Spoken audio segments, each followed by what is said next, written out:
बीरबल और वो कंजूस दरबारी जिसने अकबर को तोहफा देने से इनकार कर दिया। जहां अकबर का दरबार था वहां रोज नजारे ही कुछ और होते। कोई अपनी कला दिखाने आता, कोई अपनी शिकायत लेकर, कोई नया तर्क गढ़ता तो कोई दूसरों को नीचा दिखाने की चाल चलता। अकबर को ये तमाशे बड़े भाते थे और उन्हें दरबार का रंगीनपन बनाए रखते थे। एक दिन सुबह सुबह ही दरबार में अजीब सी हलचल थी। शाही मुनादी करने वाले ऊंची आवाज में ऐलान कर रहे थे, आज का दिन है बादशाह हिंद अकबर के दरबार का खास दिन। जो भी बादशाह सलामत से वफादारी जताना चाहता है वह तोहफे लेकर आए। दरबार के बाहर लंबी कतारें लग गईं। कोई कीमती कपड़े लाया, कोई सोने की थाली तो कोई खुशबूदार इत्र। अकबर दरबार में बैठे एक एक तोहफा देख रहे थे और कभी मुस्कुराते कभी सराहते। लेकिन तभी भीड़ से अलग हटकर एक आदमी सामने आया। उसका नाम था गंगाधर लाल, दरबार का छोटा सा अधिकारी, पर मशहूर था अपनी कंजूसी के लिए। गंगाधर लाल ने अकबर के सामने झुककर कहा, जहां पनाह, मैं आपको तोहफा देने से इनकार करता हूं। पूरा दरबार हैरान रह गया। फुसफुसाहट शुरू हो गई। ये पागल हो गया है क्या? दरबार में सब कुछ चलेगा पर बादशाह को मना करना। अकबर का चेहरा गुस्से से लाल हो गया। उन्होंने दाढ़ी सहलाते हुए कहा, क्या कहा तुमने? तुम हमें तोहफा नहीं दोगे? गंगाधर लाल ने पूरी ढिठाई से कहा, जी हां हुजूर, मेरी अक्ल कहती है कि तोहफा देना मूर्खता है। मैं मेहनत से कमाई करता हूं और क्यों उसे लुटाऊं? आपकी शानो शौकत वैसे ही आसमान छूती है। मेरी चंद चीजों से क्या फर्क पड़ेगा? इसलिए मैंने तय किया है कि मैं आपको कुछ नहीं दूंगा। दरबारियों ने दांतों तले उंगलियां दबा लीं। कई लोग मन ही मन खुश भी हुए। चलो अब बीरबल को एक और मौका मिलेगा। देखते हैं इस बार वो क्या करता है। अकबर ने सख्त आवाज में कहा, गंगाधर लाल, तुम्हारी ये गुस्ताखी बर्दाश्त नहीं की जाएगी।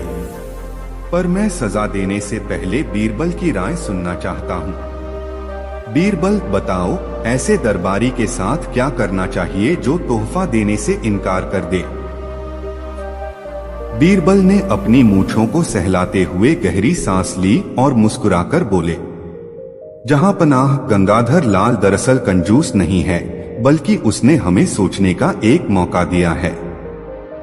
क्या सच में तोहफा देना जरूरी है या सच्चाई और वफादारी तोहफे से बड़ी चीज है?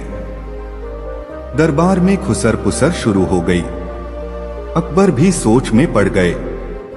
गंगाधर लाल ने तुरंत बीच में टपक कर कहा, देखा, बीरबल भी मान गए।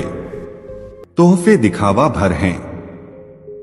मैं चालाक हूं और आप सब बेवकूफ। अकबर ने माथा पीटा और कहा, बीरबल, मुझे इसका समाधान चाहिए। यह दरबार को ही चुनौती देने पर उतर आया है। बीरबल की चाल। बीरबल ने आंखों में चमक भरते हुए कहा, हुजूर, इसकी सच्चाई परखने के लिए हमें एक योजना बनानी होगी। मैं चाहता हूं कि 3 दिन बाद दरबार में गंगाधर लाल से ऐसा तोहफा मंगवाया जाए जो न सोने का हो, न चांदी का, न कीमती चीज का, पर ऐसा कि दरबार में बैठे हर आदमी को उससे खुशी मिले। अगर वह लाने से इनकार करे तो उसकी कंजूसी साबित हो जाएगी। अकबर ने हामी भरी। गंगाधर लाल भी हंस पड़ा और बोला, ठीक है, मैं साबित कर दूंगा कि बिना तोहफे के भी सब मुझे याद रखेंगे। 3 दिन बाद का नजारा। 3 दिन बाद दरबार सजा। सबकी नजरें गंगाधर लाल पर थीं। वह इतराता हुआ भीतर आया। उसके हाथ खाली थे। अकबर ने तमतमाकर कहा, तुम्हारा तोहफा कहाँ है? गंगाधर लाल ने शांति से जवाब दिया, जहां पनाह मैंने तोहफा लाने से इनकार किया था, और यही मेरा तोहफा है, आपको सच बोलने की हिम्मत दी है। दरबार में ठहाके गूंज उठे। अकबर का गुस्सा अब और बढ़ गया। उन्होंने बीरबल की ओर देखा। तो बीरबल, अब तुम बताओ इसका क्या करें? बीरबल का अनोखा इम्तिहान। बीरबल ने कहा, हुजूर, गंगाधर लाल से हम एक काम करवाएं। अगर यह सच में समझदार है और सिर्फ कंजूस नहीं, तो इसे दरबारियों की मदद करनी चाहिए। मैं इसे ऐसी स्थिति में डालूंगा जहां यह चाहे या न चाहे सबसे बड़ा तोहफा देगा। अकबर ने उत्सुकता से पूछा, और वो कैसे? बीरबल मुस्कुराए और बोले, इसको शाही रसोई का प्रभारी बना दीजिए। 7 दिन तक पूरा दरबार जो भोजन खाएगा वह गंगाधर लाल की देखरेख में बनेगा। दरबारी ठहाके मारकर हंस पड़े। गंगाधर लाल का चेहरा उतर गया। उसने सोचा, अब तो मेरी कंजूसी का भांडा फूट जाएगा। 7 दिन की कंजूसी। गंगाधर लाल ने पहले दिन ही आटा इतना बचाया कि रोटियां कागज जैसी पतली बनी। दाल में पानी इतना डाला कि उसका रंग ही गायब हो गया। सब्जी में नमक तक कम कर दिया। दरबारी तिलमिलाने लगे। ये क्या खाना है? भूखे ही रह जाए तो बेहतर है। 7 दिन में सबकी हालत खराब हो गई। अकबर ने दरबार बुलाकर गुस्से में कहा, गंगाधर लाल, तुम्हारे हाथों से तो दरबारियों की जान ही निकल गई। क्या यही है तुम्हारी अक्लमंदी? गंगाधर लाल हकलाने लगा, हुजूर, मैं तो बस बचत कर रहा था। बीरबल आगे बढ़े और ठहाका लगाकर बोले, बचत करना अच्छी बात है, पर इतनी बचत की खाने से स्वाद ही मर जाए, यह तो जिंदगी को मौत में बदलने जैसा है। असली तोहफा वही होता है जिससे सबका मन भरे, न कि सिर्फ जेब। असली तोहफा। बीरबल ने इशारा किया। तभी कुछ गरीब और अनाथ बच्चे दरबार में लाए गए। उनके चेहरे खुशी से चमक रहे थे। बीरबल बोले, जहां पनाह, गंगाधर लाल ने बचाकर जो अनाज छोड़ा था, मैंने चुपचाप उसे इन बच्चों तक पहुंचाया। देखिए, यह हैं असली तोहफे के हकदार। दरबारियों की थालियां चाहे फीकी हों, लेकिन इनके चेहरे देखिए, इनकी मुस्कान ही आपका असली तोहफा है। पूरा दरबार सन्न रह गया। अकबर की आंखें नम हो गईं। उन्होंने खड़े होकर कहा, बीरबल, आज तुमने हमें सिखाया कि तोहफा सोने चांदी से नहीं, दूसरों के दिल में जगह बनाने से बड़ा होता है। और गंगाधर लाल, तुमने तोहफा न देकर खुद को छोटा कर लिया। गंगाधर लाल शर्म से सिर झुका लिया। कहानी से सीख। उस दिन के बाद से दरबार में एक नई परंपरा बनी। अब कोई भी तोहफा देने आता तो अकबर कहते, सोने चांदी से बढ़कर अगर तुमने किसी जरूरतमंद का भला किया है तो वही हमें सबसे प्यारा तोहफा है। और हर कोई यह कहता, असली तोहफा वही है जो दिल को तृप्त करे, न कि जेब को भारी। कंजूसी से कभी इज्जत नहीं मिलती, बांटने से हमेशा बढ़ती है। अगली नई कहानी। सोचिए, अकबर का दरबार। सामने बैठा है बीरबल का सबसे बड़ा विरोधी, चालाक, तेजतर्रार और बीरबल को नीचा दिखाने के लिए किसी भी हद तक जाने वाला। अकबर ने कहा, आज फैसला होगा, असली अक्लमंद कौन है। लेकिन जब दोनों आमने सामने आए तो हुआ ऐसा कि पूरा दरबार हैरान रह गया। क्या बीरबल अपनी बुद्धि से जीत पाए, या पहली बार उसका विरोधी उसे पछाड़ देगा? आखिर हुआ क्या? चलिए सुनते हैं ये अद्भुत कहानी। बीरबल और उसके सबसे बड़े विरोधी में सीधी टक्कर और नतीजा चौंकाने वाला। एक दिन अकबर का शाही दरबार पहले से कुछ अलग था। वहां हल्की सी खुसुर फुसुर हो रही थी। दरबारियों की आंखों में चमक थी, मानो आज कोई तमाशा होने वाला हो। अकबर सिंहासन पर बैठे थे और सामने खड़ा था एक नया चेहरा, तेज नाक, तिलमिलाती आंखें और होठों पर आत्मविश्वास भरी मुस्कान। वह था महेशदास खत्री, जो खुद को बुद्धि का महासागर कहता था। उसका दावा था, जहां बीरबल 10 चाल सोचता है, वहां मैं 20 सोच चुका होता हूं। जहां बीरबल तर्क देता है, वहां मैं तर्क को भी मात दे सकता हूं। बात दरबार में पहुंची और अकबर के कानों तक भी। और जैसा कि अकबर का स्वभाव था, उन्हें ऐसे तमाशे बेहद भाते थे। अकबर ने हंसते हुए ऐलान किया, आज से दरबार में एक मुकाबला होगा। बीरबल और यह महेशदास आमने सामने, और जो जीतेगा वही दरबार का सबसे बड़ा अक्लमंद कहलाएगा। दरबार में तालियां गूंज उठी, लेकिन बीरबल बस हल्के से मुस्कुरा रहे थे। अकबर ने कहा, पहला दौर सवालों का होगा। महेशदास, तुम बीरबल से कोई भी सवाल पूछ सकते हो। महेशदास ने तुमरत कहा, बीरबल, बताओ, बादशाह और जनता में बड़ा कौन है? पूरा दरबार सतर्क हो गया। यह वही सवाल था जिसमें अक्सर फंसाने की कोशिश होती थी। अगर बीरबल कहते बादशाह बड़े हैं तो जनता के प्रति अन्याय, अगर कहते जनता बड़ी है तो बादशाह नाराज। बीरबल मुस्कुराए और बोले, जहां जनता नहीं वहां बादशाह भी नहीं, और जहां बादशाह नहीं वहां जनता बिखर जाती है। इसलिए बड़ा वह है जो समय पर अपनी जिम्मेदारी निभाए। कभी जनता बड़ी, कभी बादशाह बड़े। असली बड़ाई तो जिम्मेदारी में है, न कि पद में। दरबार वाह वाह से गूंज उठा। अकबर ने ताली बजाई, शाबाश बीरबल। महेशदास के माथे पर पसीना आया, लेकिन उसने झटपट दूसरा सवाल दागा, बीरबल, अगर तुम्हें सच और झूठ दोनों कहने से मना कर दिया जाए तो तुम जवाब कैसे दोगे? दरबारियों ने सोचा, अब तो बीरबल फंस गए। लेकिन बीरबल ने मुस्कुराकर कहा, फिर मैं चुप रहूंगा, क्योंकि कभी कभी चुप्पी ही सबसे बड़ा जवाब होती है। पूरा दरबार ठहाकों से गूंज उठा।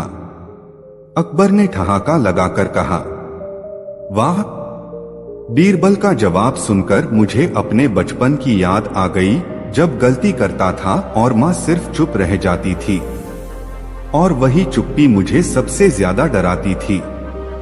महेशदास बोला, जहां सवाल जवाब से कोई हार मान ले, वहां असली बुद्धि का पता नहीं चलता। मैं चाहता हूं बादशाह सलामत की एक ऐसी कसौटी हो जहां कर्म बोले। अकबर को यह विचार पसंद आया।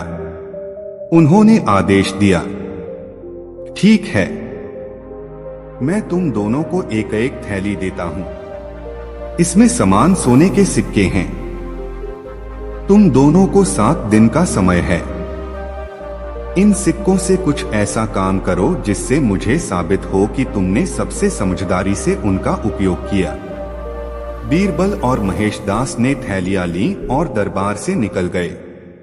बीरबल ने सिक्के लिए और मोहल्ले के स्कूल, अनाथालय और कुछ गरीब परिवारों में बांट दिए।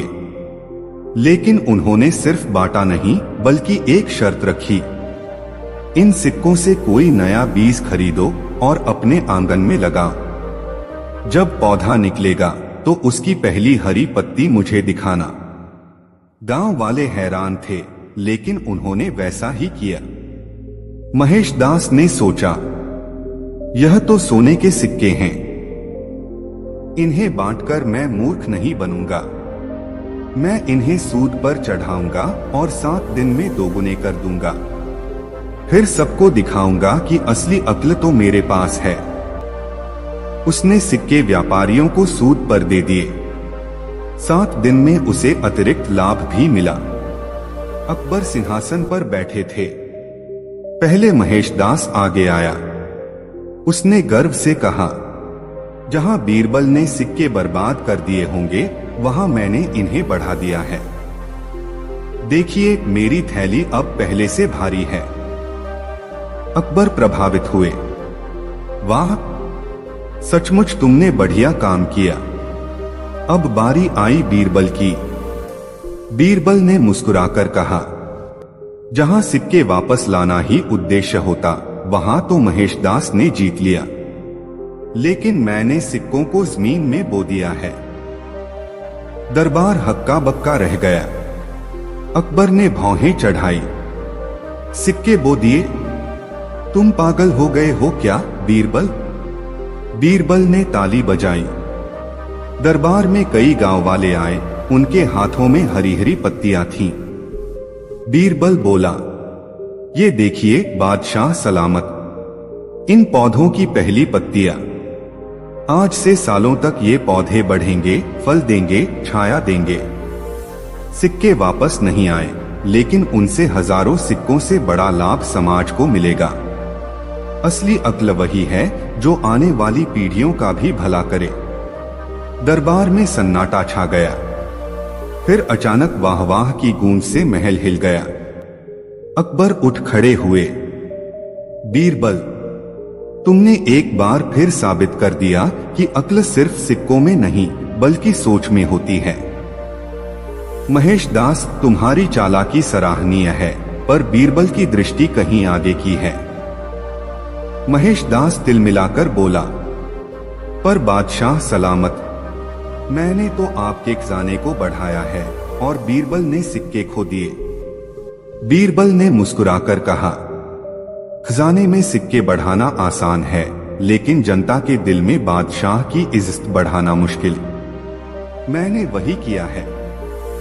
अकबर ने दरबार में ऐलान किया, आज से यह दरबार मानता है कि बीरबल का कोई विरोधी नहीं, क्योंकि विरोध तभी तक रहता है जब तक दृष्टि छोटी हो। जहां सोच बड़ी हो वहां विरोध मिट जाता है। महेशदास चुपचाप सिर झुकाकर बैठ गया और पूरा दरबार बीरबल की ओर देखकर गर्व से मुस्कुरा उठा। उस दिन के बाद दरबार में हर कोई यह कहने लगा, बीरबल से टकराना मानो अपनी ही हार लिखना। लेकिन अकबर मुस्कुराकर बोले, नहीं, हर टक्कर से बीरबल और भी निखरते हैं। और यही बात उस दौर की सबसे बड़ी सच्चाई बन गई। कहानी से सीख, असली बुद्धिमत्ता वही है जो दूरदृष्टि रखे। चालाकी से लाभ तुरंत मिलता है, पर बुद्धि से किया गया काम पीढ़ियों तक असर डालता है। जिम्मेदारी सिर्फ अपने लिए नहीं, समाज के लिए निभाना ही असली जीत है। अगली नई कहानी, बीरबल और वो नकली मरीज जिसने दरबार को उलझा दिया। उस दिन अकबर का दरबार रोज से ज्यादा चहल पहल वाला था। सुबह सुबह ही महल के फाटक पर एक आदमी अजीब हालत में लेटा मिला। वह खुद को बहुत बीमार बताकर दरबार तक घसीट लाया था। उसका चेहरा पीला, आंखें पिचकी हुई और चलने की ताकत जैसे बिल्कुल खत्म। वह इतना कराह रहा था कि देखने वाले दया से भर जाते। वह बोला, जहां पनाह, मैं कई महीनों से मौत और जिंदगी के बीच झूल रहा हूं। मेरी बीमारी इतनी अजीब है कि कोई वैद्य पकड़ ही नहीं पा रहा। कहा जाता है आपकी दरबार में बैठे बीरबल दुनिया की हर मुश्किल का हल निकाल लेते हैं। अगर उन्होंने मेरी बीमारी का इलाज न किया तो मैं अब जिंदा नहीं रह पाऊंगा। दरबारियों की नजरें तुरंत बीरबल पर टिक गईं। कुछ दरबारी मन ही मन खुश हुए, आज तो बीरबल की पोल खुल जाएगी। बीमारी का इलाज करना उसके बस की बात नहीं। अकबर ने भौहें चढ़ाकर कहा, बीरबल, अब देखो तुम्हारी अक्लमंदी किस काम आती है। यह आदमी दावा कर रहा है कि उसकी बीमारी सिर्फ तुम ही पहचान सकते हो। जरा परखो तो सही। बीरबल ने गंभीर चेहरा बनाया, मगर उनके होठों पर हल्की मुस्कान छुपी हुई थी। उन्होंने मरीज को गौर से देखा। मरीज कराहते हुए बोला, हुजूर, मैं दिन रात जलता रहता हूं। खाने को उठाता हूं तो निगल नहीं पाता। नींद आती है तो उठकर बैठ जाता हूँ। मेरा शरीर हमेशा कांपता है। लगता है अब आखिरी वक्त करीब है। बीरबल ने कुछ देर सोचा और फिर बोला, हुजूर, यह बीमारी बहुत अनोखी है। मुझे इस पर गहराई से जांच करनी होगी। अकबर ने आदेश दिया। तो ठीक है बीरबल, 7 दिन में इसकी बीमारी पकड़कर दरबार को बताओ। अगले दिन बीरबल ने अपने खास आदमी को चुपचाप उस बीमार का पीछा करने भेजा। रात को खबर मिली कि वह आदमी बाजार में मिठाई खाते हुए और ठहाके लगाते हुए पाया गया। अगली सुबह वह आदमी फिर दरबार में लाचार बनकर पड़ा मिला। बीरबल ने सोचा, तो यह बीमारी नहीं, चालबाजी है। लेकिन इसकी पोल सबके सामने खोलनी होगी। 7वें दिन दरबार सजा। नकली मरीज कराहते हुए बीच में बिठाया गया। अकबर ने बीरबल से कहा, तो बीरबल बताओ इसका इलाज क्या है।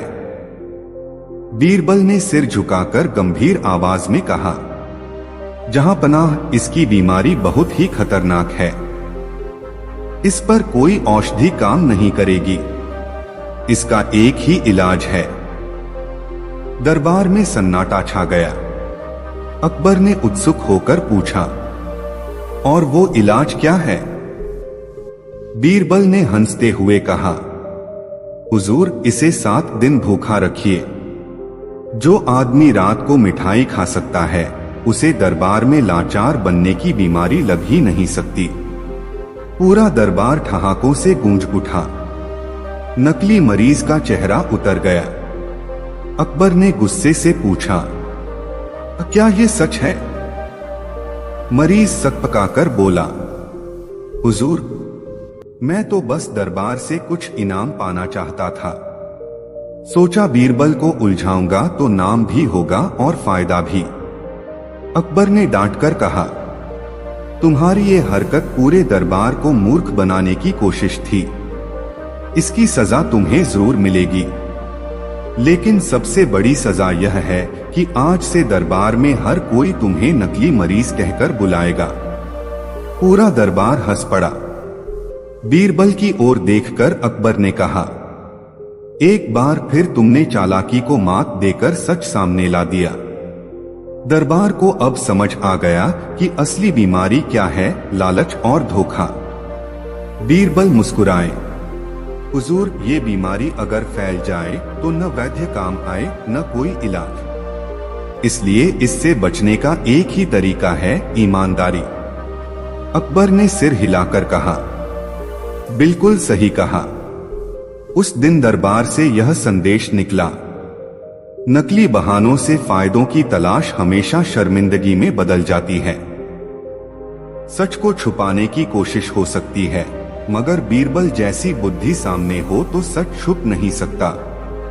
अगली नई कहानी, बीरबल और वो जिद्दी ज्योतिषी जिसने कहा, बादशाह का भविष्य मैं ही तय करूंगा। दरबार अकबर में उस दिन माहौल कुछ अलग था। आमतौर पर दरबारियों की हलचल, अकबर की तेज आवाज और बीरबल की मजाकिया टिप्पणियां पूरे महल को रंगीन बना देती थीं। लेकिन आज माहौल में एक अजीब सी गंभीरता थी। कारण था राज्य भर से आया हुआ एक नामी ज्योतिषी, आचार्य हरिदत्त।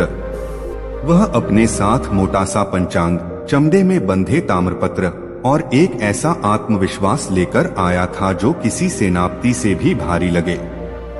जो ही दरबार में प्रवेश हुआ, उसने ऊंची आवाज में घोषणा की, जहां पनाह, आपकी किस्मत की सारी लकीरें मेरी मुट्ठी में हैं।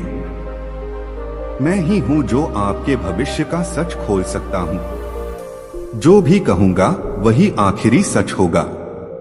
दरबारियों में खुसर पुसर शुरू हो गई। एक बोला, लगता है ये बीरबल से भी ज्यादा अकड़ वाला है। दूसरा बोला, अगर इसकी बातें सच निकली तो बीरबल का क्या होगा? अकबर ने अपनी शाही ठोड़ी सहलाते हुए कहा, तो आचार्य बताओ हमारा भविष्य। हरिदत्त ने अपनी किताब पलटते हुए कहा, जहां पनाह, आपके जीवन में 3 बड़े संकट आने वाले हैं। पहला, कोई आपका बहुत करीबी आपको धोखा देगा। दूसरा, आपकी सेनाएं एक छोटे से गांव से हार जाएंगी। तीसरा, आपकी जिंदगी अचानक खतरे में पड़ सकती है। पूरा दरबार दहल गया। अकबर का चेहरा काला पड़ गया। उन्होंने कठोर स्वर में कहा, क्या बकते हो? हमारे सामने अशुभ बातें। हरिदत्त बिना डरे बोला, और सच कड़वा होता है जहांपना, और मैं सच कहने आया हूं। आपके भाग्य का फैसला मैं ही करूंगा। अगर आपको इन संकटों से बचना है तो मुझे अपना राजगुरु बनाइए, तभी आपके तारे सही रहेंगे। यह सुनते ही कई दरबारी मुस्कुराए। उन्हें लगा कि अब बीरबल की परीक्षा होगी। अकबर ने बीरबल की ओर देखा। तो बीरबल, तुम्हारा क्या कहना है? क्या वाकई हमारा भविष्य इस ज्योतिषी की पकड़ में है? बीरबल की पहली चाल। बीरबल ने शांत भाव से कहा, जहां पनाह, सच और झूठ दोनों की जांच करनी पड़ती है। आचार्य हरिदत्त दावा कर रहे हैं कि उनका ज्ञान अचूक है, तो क्यों न हम इन्हें एक परख से गुजारे। अकबर ने सिर हिलाया। ठीक है, क्या परख होगी? बीरबल ने मुस्कुराते हुए कहा, दरबार के हर सदस्य का भविष्य बताइए आचार्य, और वो इतना सटीक हो कि हम सब देख सकें। हरिदत्त ने आत्मविश्वास से कहा, यह मेरे लिए बच्चों का खेल है। ज्योतिषी की भविष्यवाणियां। सबसे पहले दरबारी तानाशाह आगे आया। हरिदत्त ने कहा, तुम्हारी किस्मत में लिखा है कि अगले महीने तुम्हारे घर चोरी होगी। पूरा दरबार हंस पड़ा। तानाशाह बोला, अगर चोरी हुई तो तुम्हें इनाम दूंगा, अगर नहीं हुई तो। हरिदत्त बोला, तो समझना तुम्हारी किस्मत ने मेरा कहां टाल दिया। फिर अगला दरबारी आया। हरिदत्त ने कहा, तुम्हारी बीवी तुमसे नाराज होगी। वो दरबारी हंसकर बोला, वो तो रोज नाराज रहती है, इसमें नया क्या? एक एक करके उसने सबके लिए कुछ न कुछ अस्पष्ट बातें कही। कोई डर गया, कोई हंस पड़ा, लेकिन सबने देखा कि उसकी बातों में गहराई नहीं, बस धौंस थी। बीरबल की असली परीक्षा। अब बारी आई बीरबल की। हरिदत्त ने आंखें मूंदकर कुछ मंत्र बुदबुदाए और बोला, बीरबल, तुम्हारी किस्मत बहुत खराब है। तुम्हारे हाथों से ही दरबार में कलह होगी। एक दिन तुम्हारी बातों के कारण बादशाह नाराज होकर तुम्हें दरबार से निकाल देंगे। सन्नाटा छा गया। दरबारी मन ही मन खुश हुए। चलो, अब बीरबल की बारी है। अकबर ने गंभीरता से बीरबल की ओर देखा। तो बीरबल, अब क्या कहोगे? बीरबल ने मुस्कुराते हुए कहा, जहां पनाह, मैं आज इस आचार्य का भविष्य भी देखना चाहता हूं। बीरबल का अनोखा सवाल। बीरबल ने आचार्य से पूछा, आचार्य जी, आप कहते हैं कि सबका भविष्य आपकी मुट्ठी में है, तो बताइए आपके अपने जीवन में कल क्या होगा? कल सुबह जब आप उठेंगे तो सबसे पहले क्या खाएंगे? हरिदत्त अटक गया। वो बोला, मैं तो आमतौर पर उपवास करता हूं। बीरबल ने तुरंत कहा, तो ठीक है, कल सुबह दरबार में आइए और सबके सामने बताइए कि आपने क्या खाया। अगर आपकी बात सही निकली तो हम मान लेंगे कि आप सच्चे ज्योतिषी हैं। अकबर ने ताली बजाई। बहुत बढ़िया। अगले दिन का तमाशा। अगली सुबह सब दरबार में जमा हुए। हरिदत्त आया तो उसके होठों पर अभी भी दाल और चावल के दाने लगे हुए थे। बीरबल हंसकर बोला, तो आचार्य, आपने कहा था उपवास करेंगे, पर ये दाल चावल की गंध किस बात की है? पूरा दरबार ठहाकों से गूंज उठा। हरिदत्त शर्मिंदा होकर बोला, वो तो अचानक भूख लग गई थी। बीरबल ने ठंडी हंसी के साथ कहा, जो व्यक्ति अपना ही भविष्य न जान सके वह बादशाह के भाग्य का मालिक कैसे हो सकता है। अकबर जोर से हंस पड़े। बीरबल, एक बार फिर तुमने सच को उजागर किया। यह आचार्य अपने स्वार्थ और लालच में हमें डराकर अपना महत्व बढ़ाना चाहता था। दरबार में ऐसे छलियों की कोई जगह नहीं। हरिदत्त की हार और सीख। हरिदत्त को शर्मिंदगी के साथ दरबार से बाहर भेज दिया गया। अकबर ने बीरबल की ओर देखा और कहा, आज तुमने हमें सिखाया कि डर फैलाकर कोई भी हमें अपने बस में कर सकता है। लेकिन अगर हम तर्क और बुद्धि से सोचें तो हर झूठा भविष्यवक्ता हार जाता है। बीरबल ने नम्रता से कहा, जहां पनाह भविष्य को कोई नियंत्रित नहीं कर सकता, पर इंसानियत, ईमानदारी और बुद्धि से हम हर मुश्किल को जीत सकते हैं। यही असली भाग्य है। उस दिन से दरबार में यह ऐलान हो गया, भविष्यवाणी से बड़ा है वर्तमान का काम, डर से बड़ा है साहस, और ज्योतिष से बड़ा है इंसान का कर्म। लोगों ने समझा कि सितारों के सहारे नहीं, अपने कर्मों के सहारे जिंदगी बदलती है। अगली नई कहानी, बीरबल और वो खजाना जो महल की दीवारों के भीतर छिपा था। उस दिन फतेहपुर सीकरी का दरबार हमेशा से कुछ ज्यादा ही शोरगुल वाला था। आमतौर पर अकबर के दरबार में गंभीर बहसें होती, कभी सेनाओं की रणनीति पर, कभी राज्य की कर व्यवस्था पर। लेकिन उस दिन दरबार के बीच में खड़ा था एक दुबला पतला हड़बड़ाया हुआ राजमिस्त्री। उसके कपड़े धूल से सने हुए थे और आंखों में एक अजीब सी चमक थी। वह कांपती आवाज में बोला, जहां पनाह, मैंने महल की पुरानी दीवार में खुदाई करते वक्त कुछ ऐसा पाया है जो पूरे राज्य को बदल सकता है। वहां खजाना छिपा है। सोने चांदी के बर्तन, रत्नजटित गहने और मोहरों से भरे मटके। मैंने सिर्फ एक हिस्सा देखा, पूरा खोलने की हिम्मत नहीं हुई। दरबार में सनसनी फैल गई। एक दरबारी ने दूसरे से फुसफुसाकर कहा, अगर ये सच निकला तो बादशाह का खजाना दुगना हो जाएगा। दूसरा बोला, नहीं, ये तो बीरबल की परीक्षा है, देखते हैं वो इसे कैसे सुलझाता है।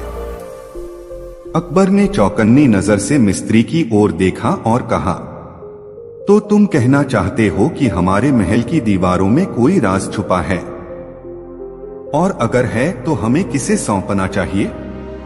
मिस्त्री ने सिर झुका लिया। हुजूर, मैं तो बस आपका वफादार सेवक हूं। ये राज मैंने देखा है, बाकी आप जाने। खजाने का विवाद। खबर पूरे महल में आग की तरह फैल गई। कुछ दरबारियों का कहना था कि वो खजाना बादशाह का है क्योंकि वो महल की दीवारों में है। कुछ का कहना था कि खजाना उस वंश का है जिसने कभी ये महल बनवाया होगा। और कुछ चालाक दरबारी सोच रहे थे कि अगर मौका मिले तो हिस्सा झटक लिया जाए। अकबर ने दरबारियों की बहस सुनते सुनते कहा, बीरबल, अब तुम्हें ही इस उलझन को सुलझाना होगा। ये खजाना किसका है? क्या इसे निकालना चाहिए या छोड़ देना चाहिए? दरबारियों की निगाहें बीरबल पर टिक गईं। बीरबल की पहली जांच। बीरबल ने गंभीर चेहरा बनाकर मिस्त्री से पूछा, तुम्हें ठीक ठीक कहा और किस तरह ये खजाना दिखा? मिस्त्री ने बताया कि जब वह दीवार में मरम्मत कर रहा था तो एक ईंट हटाते ही भीतर गड़े हुए लोहे के संदूक की झलक दिखाई दी। बीरबल ने उस जगह को देखा। सचमुच वहां पुरानी ईंटें थीं और एक दरार से भीतर चमकती धातु का सिरा झांक रहा था। बीरबल ने धीरे से कहा, जहां पनाह, इससे पहले कि हम इसे निकालें, हमें सोचना होगा कि इसे क्यों और किसने छिपाया। क्योंकि जो चीज दीवारों के भीतर छुपाई गई है वह कभी यूं ही नहीं रखी जाती। दरबार का विभाजन। कुछ दरबारी चिल्लाए, ये सब सोचने की बातें नहीं हैं। खजाना है तो उसे निकालना चाहिए, राज्य को उसकी जरूरत है। दूसरे बोले, नहीं हो सकता है ये कोई श्रापित चीज हो। पुराने जमाने में लोग गड़े खजानों पर मंत्र डाल देते थे। तीसरे ने कहा, मेरा मानना है कि जिसने भी इसे छिपाया होगा उसके वंशजों का हक बनता है। दरबार में अफरा-तफरी मच गई। अकबर ने हाथ उठाकर सबको शांत किया और बीरबल की ओर देखा। तो बीरबल, तुम्हारा क्या कहना है? बीरबल की योजना। बीरबल ने कहा, जहां पनाह, अगर हमें सच जानना है तो हमें एक प्रयोग करना होगा। हम इस खजाने को बिना खोले ही इसका मालिक पहचान सकते हैं। अकबर ने भौहें चढ़ाकर पूछा, वो कैसे? बीरबल ने मुस्कुराकर कहा, सरल है। हम घोषणा कर देंगे कि जो भी इस खजाने पर अपना हक जताना चाहता है वो दरबार में आए और सबूत पेश करे। लेकिन शर्त ये होगी कि दावा झूठा निकला तो सजा बहुत कठोर होगी। दावेदारों का तमाशा। अगले दिन दरबार में अजीब नजारा था। सबसे पहले आया एक बूढ़ा व्यापारी। उसने कहा, ये खजाना मेरे पूर्वजों का है। उन्होंने अकाल के समय इसे यहां छुपाया था। बीरबल ने पूछा, कोई सबूत? वो हकला गया और बोला, मेरे दादा ने कहा था। पूरा दरबार हंस पड़ा। फिर आया एक पंडित। उसने कहा, ये देवताओं का खजाना है, इसे छेड़ा तो अपशगुन होगा। बीरबल ने शांत स्वर में कहा, अगर देवताओं का है तो फिर तुम्हें क्यों चाहिए? पंडित चुप हो गया। तीसरे नंबर पर आया एक सैनिक। बोला, ये हमारे परदादा ने युद्ध के समय छुपाया था। बीरबल ने पूछा, अगर युद्ध के समय छुपाया तो फिर राज्य को क्यों नहीं सौंपा? सैनिक तर्क न दे सका। बीरबल का असली जान। बीरबल ने अकबर से कहा, जहां पनाह, एक आखिरी परीक्षा बाकी है। आज रात इस खजाने के पास एक दीपक जलाकर रखिए। अगर ये सचमुच किसी का है तो वो दावा करने वाला खुद ब खुद आएगा।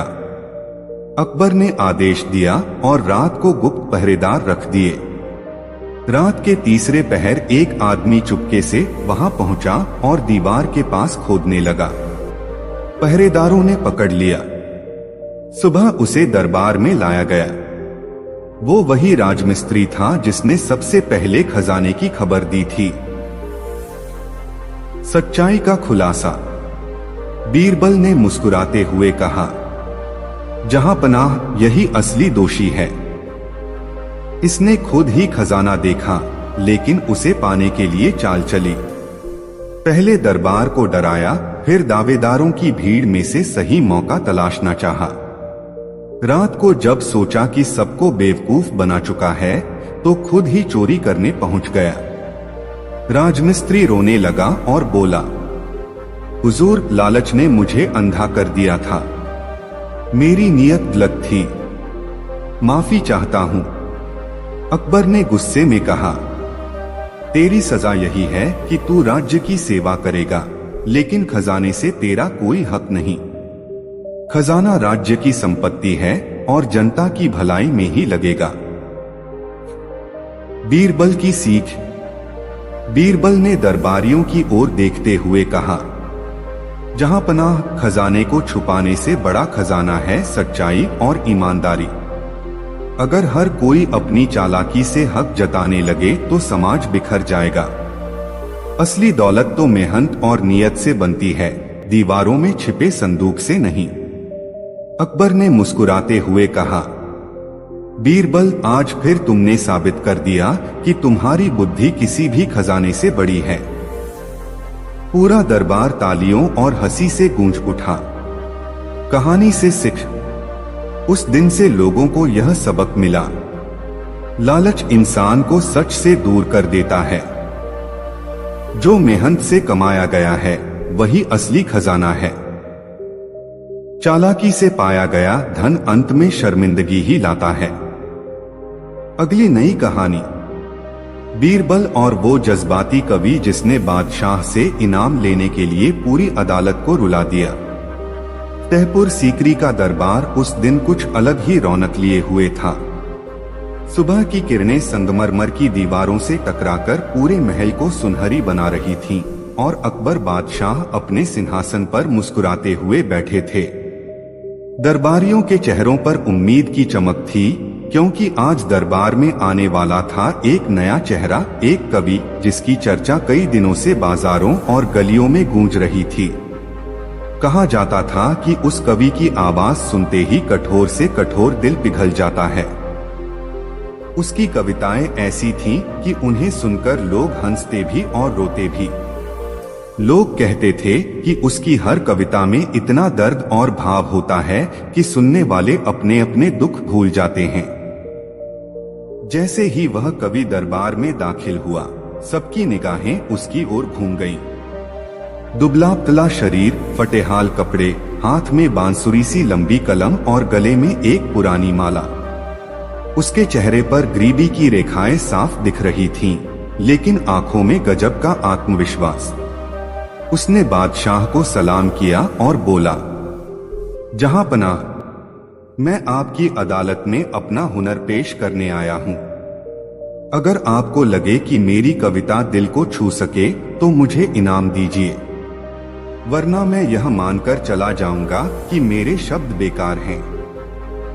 अकबर ने हंसकर कहा, हमारी अदालत में हर हुनर की कद्र होती है। सुनाओ क्या लाए हो। कवि ने आंखें बंद की और गहरी आवाज में कविता शुरू की। उसकी पंक्तियों में माँ का दर्द था, मजदूर की तकलीफ थी, किसान की मेहनत थी और भूखे बच्चे की मासूमियत। जैसे ही उसने कविता पढ़नी शुरू की, दरबार में सन्नाटा छा गया। कुछ ही मिनटों में कई दरबारियों की आंखों से आंसू निकल पड़े, यहां तक कि अकबर की आंखें भी नम हो गईं। जब कविता खत्म हुई तो पूरा दरबार खामोश था। अचानक तालियों की गड़गड़ाहट गूंज उठी। हर कोई कवि की तारीफ कर रहा था। अकबर ने भावुक होकर कहा, वाह, तुम्हारे शब्द तो सीधे दिल को छू गए। तुम बताओ क्या इनाम चाहते हो। कवि ने हाथ जोड़कर कहा, जहां पनाह, मैं गरीब आदमी हूं, मेरी कविता ही मेरा सहारा है। मैं चाहता हूं कि मुझे इतना इनाम मिले कि मेरा जीवन आराम से कट जाए। यह सुनते ही कुछ दरबारी बुदबुदाए, अरे यह तो सीधे सीधे इनाम की मांग कर रहा है। लगता है यह अपनी कविता को बहाना बना रहा है। अकबर उलझन में पड़ गए। उन्हें समझ नहीं आया कि यह कवि सचमुच सच्चे दर्द से बोल रहा है या सिर्फ सहानुभूति बटोर रहा है। उन्होंने बीरबल की ओर देखा और कहा, बीरबल, तुम्हारा क्या कहना है? क्या हमें इसे इनाम देना चाहिए? बीरबल ने हल्की मुस्कान के साथ कवि की ओर देखा और बोला, जहां पनाह, कविता ने सबको रुला दिया, लेकिन असली परीक्षा अभी बाकी है। दरबारियों ने हैरानी से पूछा, और कौन सी परीक्षा? बीरबल ने कहा, अगर यह कवि सिर्फ शब्दों से खेलता है तो यह किसी भी हाल में लोगों को रुला सकता है, लेकिन अगर इसकी सच्चाई दिल से निकलती है तो यह लोगों को हंसा भी सकता है, क्योंकि असली कवि वो है जो इंसान के दिल को हर रंग में छू ले। अकबर ने तुरंत आदेश दिया, ठीक है कवि, अब हमें हंसाकर दिखाओ। अगर तुम्हारे शब्दों में वही असर है तो इनाम तुम्हें जरूर मिलेगा। कवि ने गहरी सांस ली। वह पल भर के लिए चुप हो गया। दरबार में सबकी नजरें उस पर टिकी थीं। फिर उसने कविता शुरू की। लेकिन इस बार उसकी पंक्तियां दर्द से नहीं, व्यंग्य से भरी थीं। उसने दरबारियों की आलस्य पर तंज कसे, उन अमीरों पर चुटकी ली जो गरीबों की मेहनत का मजाक उड़ाते थे। उसने अकबर की भी आदतों पर हल्के फुल्के कटाक्ष किए, मगर इतनी चतुराई से कि सुनने वाले हंसी रोक न पाए। कुछ ही देर में पूरा दरबार ठहाकों से गूंज उठा। अकबर भी जोर जोर से हंसने लगे। जब कविता खत्म हुई तो अकबर ने ताली बजाते हुए कहा, वाह, तुम्हारे शब्दों ने हमें रुलाया भी और हंसाया भी। अब बताओ तुम्हें क्या इनाम चाहिए? कवि ने झुककर कहा, जहांपनाह, मुझे इतना इनाम दीजिए कि मैं अपनी भूख मिटा सकूं और अपने बच्चों का भविष्य संवार सकूं। मुझे दौलत का अंबार नहीं चाहिए, बस इतना कि इज्जत से जी सकूं। बीरबल ने मुस्कुराते हुए कहा, जहांपनाह, यह आदमी असली कवि है। इसका दर्द भी सच्चा है और इसकी हंसी भी। इसे इनाम देना ही चाहिए। अकबर ने तुरंत खजांची को आदेश दिया कि कवि को पर्याप्त धन, कपड़े और रहने की जगह दी जाए। कवि की आंखों से आंसू निकल पड़े। उसने हाथ जोड़कर कहा, जहांपनाह, आपने सिर्फ मुझे नहीं, मेरी कला को सम्मान दिया है। यह इनाम मेरे लिए अमूल्य है। बीरबल ने धीरे से कहा, जहांपनाह, असली इनाम तो यह है कि हम सबने सीखा कि शब्द सिर्फ सजाने की चीज नहीं होते। वे दिलों को बदल भी सकते हैं, समाज को आईना भी दिखा सकते हैं। अकबर ने सहमति में सिर हिलाया और बोला, सच कहा बीरबल। आज इस कवि ने हमें सिखाया कि कभी कभी एक कविता तलवार से ज्यादा असरदार होती है। पूरा दरबार तालियों से गूंज उठा। उस दिन से यह सबक पूरे राज्य में फैल गया। असली कला वही है जो इंसान के दिल को हर रंग में छू सके। कलाकार का सम्मान करना समाज का कर्तव्य है। और सबसे बड़ी बात, शब्दों की ताकत से दुनिया बदली जा सकती है। कवि ने दरबार को झुककर प्रणाम किया और आंखों में चमक लिए बाहर चला गया। उसके चेहरे पर अब गरीबी का बोझ नहीं, बल्कि आत्मसम्मान की रोशनी थी। अगली नई कहानी, बीरबल और वो अदृश्य कर। जब बादशाह ने जनता से ऐसा टैक्स मांगा जो किसी ने देखा ही नहीं। तहपुर सीकरी का दरबार उस दिन असामान्य रूप से खामोश था। दरबारियों के चेहरे पर उलझन साफ दिखाई दे रही थी। कारण भी बड़ा अजीब था। जहांपनाह, अकबर ने अचानक एक नया फरमान जारी कर दिया था। फरमान में लिखा था, आज से पूरे राज्य की जनता को अदृश्य कर देना होगा। जो इस कर को नहीं देगा उसे सख्त सजा मिलेगी। दरबारियों ने फरमान पढ़ा और एक दूसरे की ओर देखने लगे। किसी को समझ ही नहीं आ रहा था कि ये अदृश्य कर आखिर होता क्या है। एक दरबारी ने हिम्मत करके पूछा, जहांपनाह, ये अदृश्य कर कैसा कर है? इसे हम देखेंगे कैसे? वसूली होगी कैसे? और जनता देगी कैसे? अकबर ने गंभीर चेहरे से कहा, हमारा राज्य समृद्ध है, लेकिन हमें और संसाधन चाहिए। अब सोचा कि क्यों न ऐसा कर लगाया जाए जिसे जनता बिना शिकायत चुकाए। क्योंकि जब कर दिखता है तो लोग विरोध करते हैं, लेकिन अगर कर दिखे ही नहीं तो कोई झगड़ा भी नहीं होगा। दरबार में हल्की हंसी छूट गई, मगर किसी ने जोर से बोलने की हिम्मत नहीं की। बीरबल, जो चुपचाप सब सुन रहे थे, मुस्कुराए और बोले, जहांपनाह, अद्भुत विचार है, मगर इस कर को लागू कैसे करेंगे? अकबर ने गर्व से कहा, यही तो तुम्हारा काम है बीरबल। तुम दरबार के सबसे चतुर आदमी माने जाते हो। अब इस अदृश्य कर को वसूल करने का तरीका भी तुम ही निकालो। बीरबल ने झुककर सलाम किया और कहा, हुजूर, जैसा हुक्म। जनता की हलचल। जब यह फरमान बाजार तक पहुंचा तो हड़कंप मच गया। लोग आपस में बातें करने लगे। अरे भाई, यह अदृश्य कर क्या बला है? क्या हमें हवा के पैसे देने पड़ेंगे या फिर परछाई का कर वसूला जाएगा? कुछ लोग हंसी में उड़ा रहे थे तो कुछ डर गए थे, क्योंकि अकबर का हुक्म मजाक नहीं होता था। दरबार में उलझन। अगले ही दिन दरबार लगा। अकबर ने पूछा, बीरबल, अदृश्य कर की वसूली शुरू हुई या नहीं? बीरबल ने झुककर कहा, हुजूर, शुरू हुई है, लेकिन परिणाम आज दरबार में ही पेश करूंगा। फिर उन्होंने पहरेदारों को इशारा किया। पहरेदार 3 अलग अलग तबकों के लोग लेकर आए, एक अमीर व्यापारी, एक किसान और एक साधारण मजदूर। अकबर ने पूछा, तो इनसे अदृश्य कर लिया गया? बीरबल ने हंसते हुए कहा, हुजूर, बिल्कुल लिया गया, और तरीका इतना आसान था कि किसी को विरोध करने का मौका ही नहीं मिला। व्यापारी की कहानी। व्यापारी ने कहा, जहां पनाह, मुझे बाजार में रोककर कहा गया कि आज से अदृश्य कर देना होगा। मैंने पूछा, कैसा कर? उन्होंने कहा, मुस्कुराइए। मैं मुस्कुरा दिया। फिर बोले, लीजिए, आपने अदृश्य कर दे दिया। पूरा दरबार हंसी से गूंज उठा। किसान की कहानी।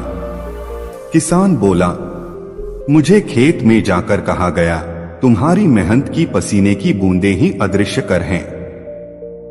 जब तुम खेत जोतते हो तो राज्य के अनाज भंडार भरते हैं। यही तुम्हारा कर है। मैं समझ गया, असली कर तो मेरी मेहनत ही है। अकबर सोच में पड़ गए। मजदूर की कहानी। फिर मजदूर बोला, हुजूर, मुझसे कहा गया, तुम्हारे पसीने की खुशबू और तुम्हारी थकान ही अदृश्य कर है। जब तुम काम करते हो तो उसका फायदा दूसरों को मिलता है। यही तुम्हारा योगदान है। दरबार में सन्नाटा। अकबर ने हैरानी से बीरबल की ओर देखा और पूछा, तो असली अदृश्य कर क्या है? बीरबल ने गंभीर आवाज में कहा, जहां पनाह, असली अदृश्य कर तो जनता पहले से ही चुकाती है। कोई मुस्कुराकर, कोई मेहनत करके, कोई अपने पसीने से। राज्य का हर नागरिक रोज अपनी ताकत, अपनी नींद, अपना आराम देकर इस साम्राज्य को मजबूत बनाता है। यही अदृश्य कर है। अब अगर हम इसके ऊपर और कर मांगेंगे तो यह अन्याय होगा। दरबार में सब खामोश हो गए। अकबर ने गहरी सांस ली और कहा, बीरबल, तुम्हारी बात सही है। जनता पहले ही इतना अदृश्य कर देती है कि हमें नया कर लगाने की जरूरत ही नहीं। आज से यह फरमान रद्द किया जाता है।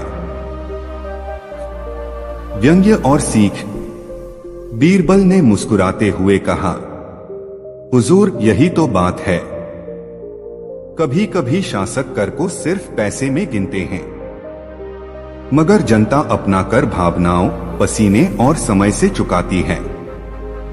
इस अदृश्य कर की गिनती करना मुश्किल है, लेकिन इसका बोझ सबसे भारी होता है। अकबर ने हंसते हुए कहा, बीरबल, तुमने एक बार फिर हमें आईना दिखा दिया। आज हमने सीखा कि जनता पर कर तभी लगाना चाहिए जब वो उसकी क्षमता के मुताबिक हो, वरना सबसे बड़ा कर तो पहले से ही हर नागरिक देता है, अपनी मेहनत। दरबार ठहाकों और तालियों से गूंज उठा। कहानी से सीख। असली कर सिर्फ धन नहीं होता, बल्कि जनता की मेहनत, समय और भावनाएं भी हैं। शासक को हमेशा समझना चाहिए कि जनता पहले से ही अपने हिस्से का योगदान दे रही है।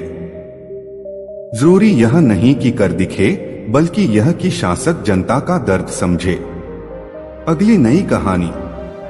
बीरबल और वो खामोश गवाह। जब अदालत की जुबान बन गई चुप्पी। तहपुर सीकरी का दरबार हमेशा की तरह रौनक से भरा हुआ था। बादशाह अकबर अपने सिंहासन पर बैठे थे और दरबारियों के बीच हल्की फुल्की बातें चल रही थीं। लेकिन उस दिन का माहौल कुछ अलग ही था, क्योंकि महल के बाहर से एक सनसनीखेज मामला अदालत में लाया जा रहा था। दरवाजे पर पहरेदारों ने ऐलान किया, हुजूर, एक मामला पेश किया जा रहा है जिसमें गवाह तो है मगर गवाह बोल नहीं सकता। अकबर हैरान रह गए। क्या मतलब? गवाह है पर बोल नहीं सकता, तो फिर सच कैसे सामने आएगा? दरबारियों में खुसर पुसर शुरू हो गई। किसी ने कहा यह धोखा है, तो किसी ने कहा कि ये मजाक होगा। लेकिन जल्द ही पहरेदार एक आदमी को लेकर दरबार में दाखिल हुए। उसके साथ एक गवाह भी था, लेकिन वो गवाह सचमुच बोल नहीं सकता था क्योंकि वो गूंगा था। मामला बेहद पेचीदा था। दरअसल दो व्यापारी आपस में झगड़ रहे थे। दोनों का दावा था कि एक कीमती हीरे की अंगूठी उनकी है। दोनों की बातों में कोई पुख्ता सबूत नहीं था। केवल एक ही आदमी था जिसने देखा था कि असली मालिक कौन है, और वो गवाह था गूंगा। अकबर ने माथा पकड़ लिया और बोले, हे खुदा, ये कैसा मुकदमा है? अगर गवाह बोल ही नहीं सकता तो सच कैसे साबित होगा? एक दरबारी ने तुरंत सलाह दी, जहांपनाह, क्यों न दोनों में से किसी एक को अंगूठी दे दी जाए और मामला निपटा दिया जाए। दूसरे ने टोका, लेकिन इससे तो नाइंसाफी होगी। अगर झूठे को अंगूठी मिल गई तो असली मालिक का क्या होगा? दरबारियों के बीच बहस छिड़ गई। कोई कह रहा था कि गवाह की इशारों की भाषा समझने वाला बुलाया जाए, तो कोई कह रहा था कि अंगूठी बेचकर पैसा बांट दिया जाए। अकबर परेशान हो गए। उन्होंने बीरबल की ओर देखा और कहा, बीरबल, तुम्हारी अक्ल ही इस गुत्थी को सुलझा सकती है। ये गवाह बोल नहीं सकता, तो सच तक पहुंचने का रास्ता क्या है? बीरबल मुस्कुराए, हुजूर, जब जुबान चुप रहती है तब आंखें और हाथ बोलते हैं। गवाह की चुप्पी भी उसकी गवाही है। बस हमें सही सवाल करने होंगे। दरबार खामोश हो गया। सबकी निगाहें बीरबल और उस गवाह पर टिक गईं। बीरबल ने गवाह के पास जाकर धीरे से कहा, तुमने देखा है कि असली मालिक कौन है ना? गवाह ने सिर हिलाकर हाँ कहा। बीरबल ने दोनों व्यापारियों को बुलाया और गवाह के सामने खड़ा किया। फिर बोले, अब मैं तुमसे एक एक सवाल करूंगा और तुम हाथ या इशारे से जवाब देना। लेकिन याद रखना, सच्चाई को झुठलाना आसान नहीं होगा।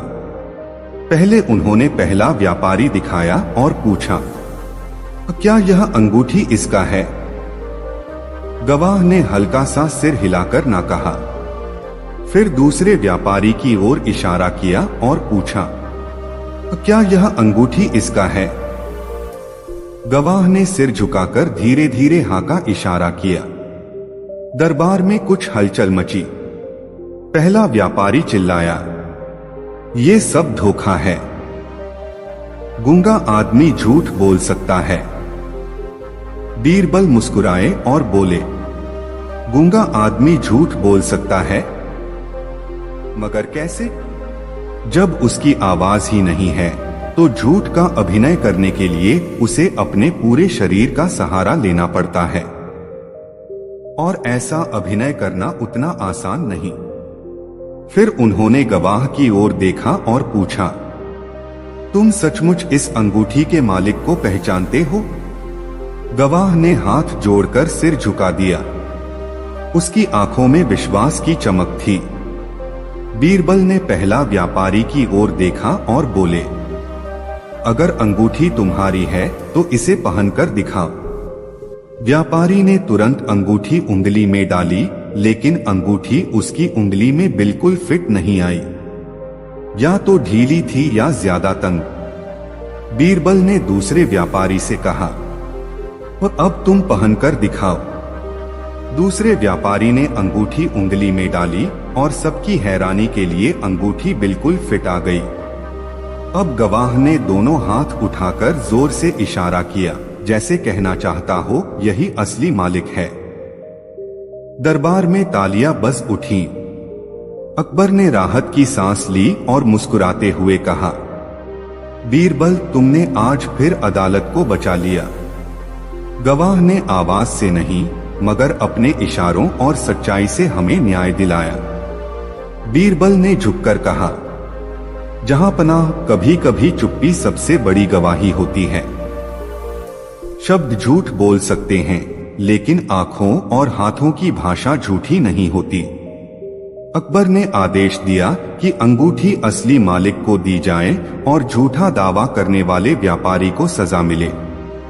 उस दिन दरबार में सबने एक बड़ी सीख सीखी कि गवाही केवल आवाज की नहीं होती, सच्चाई का असर हर इशारे और हर निगाह में छिपा होता है। बादशाह ने हंसते हुए कहा, बीरबल, तुम्हारी अक्ल अद्भुत है। सचमुच अगर तुम न होते तो यह मामला कभी हल न होता। दरबारियों ने भी सहमति में सिर हिलाया और तालियां बजाईं। उस गवाह ने हाथ जोड़कर बीरबल को प्रणाम किया। उसकी आंखों में आभार था। बिना बोले भी उसने सब कुछ कह दिया। और इस तरह एक खामोश गवाह ने दरबार को सबसे बुलंद सबूत दे दिया। कहानी से सीख यही है कि सच्चाई को आवाज की जरूरत नहीं होती, कभी कभी मौन ही सबसे बड़ी ताकत बन जाता है। अगली नई कहानी, बीरबल और आधा सच। जब अदालत में हर गवाह ने सच बोला लेकिन अधूरा।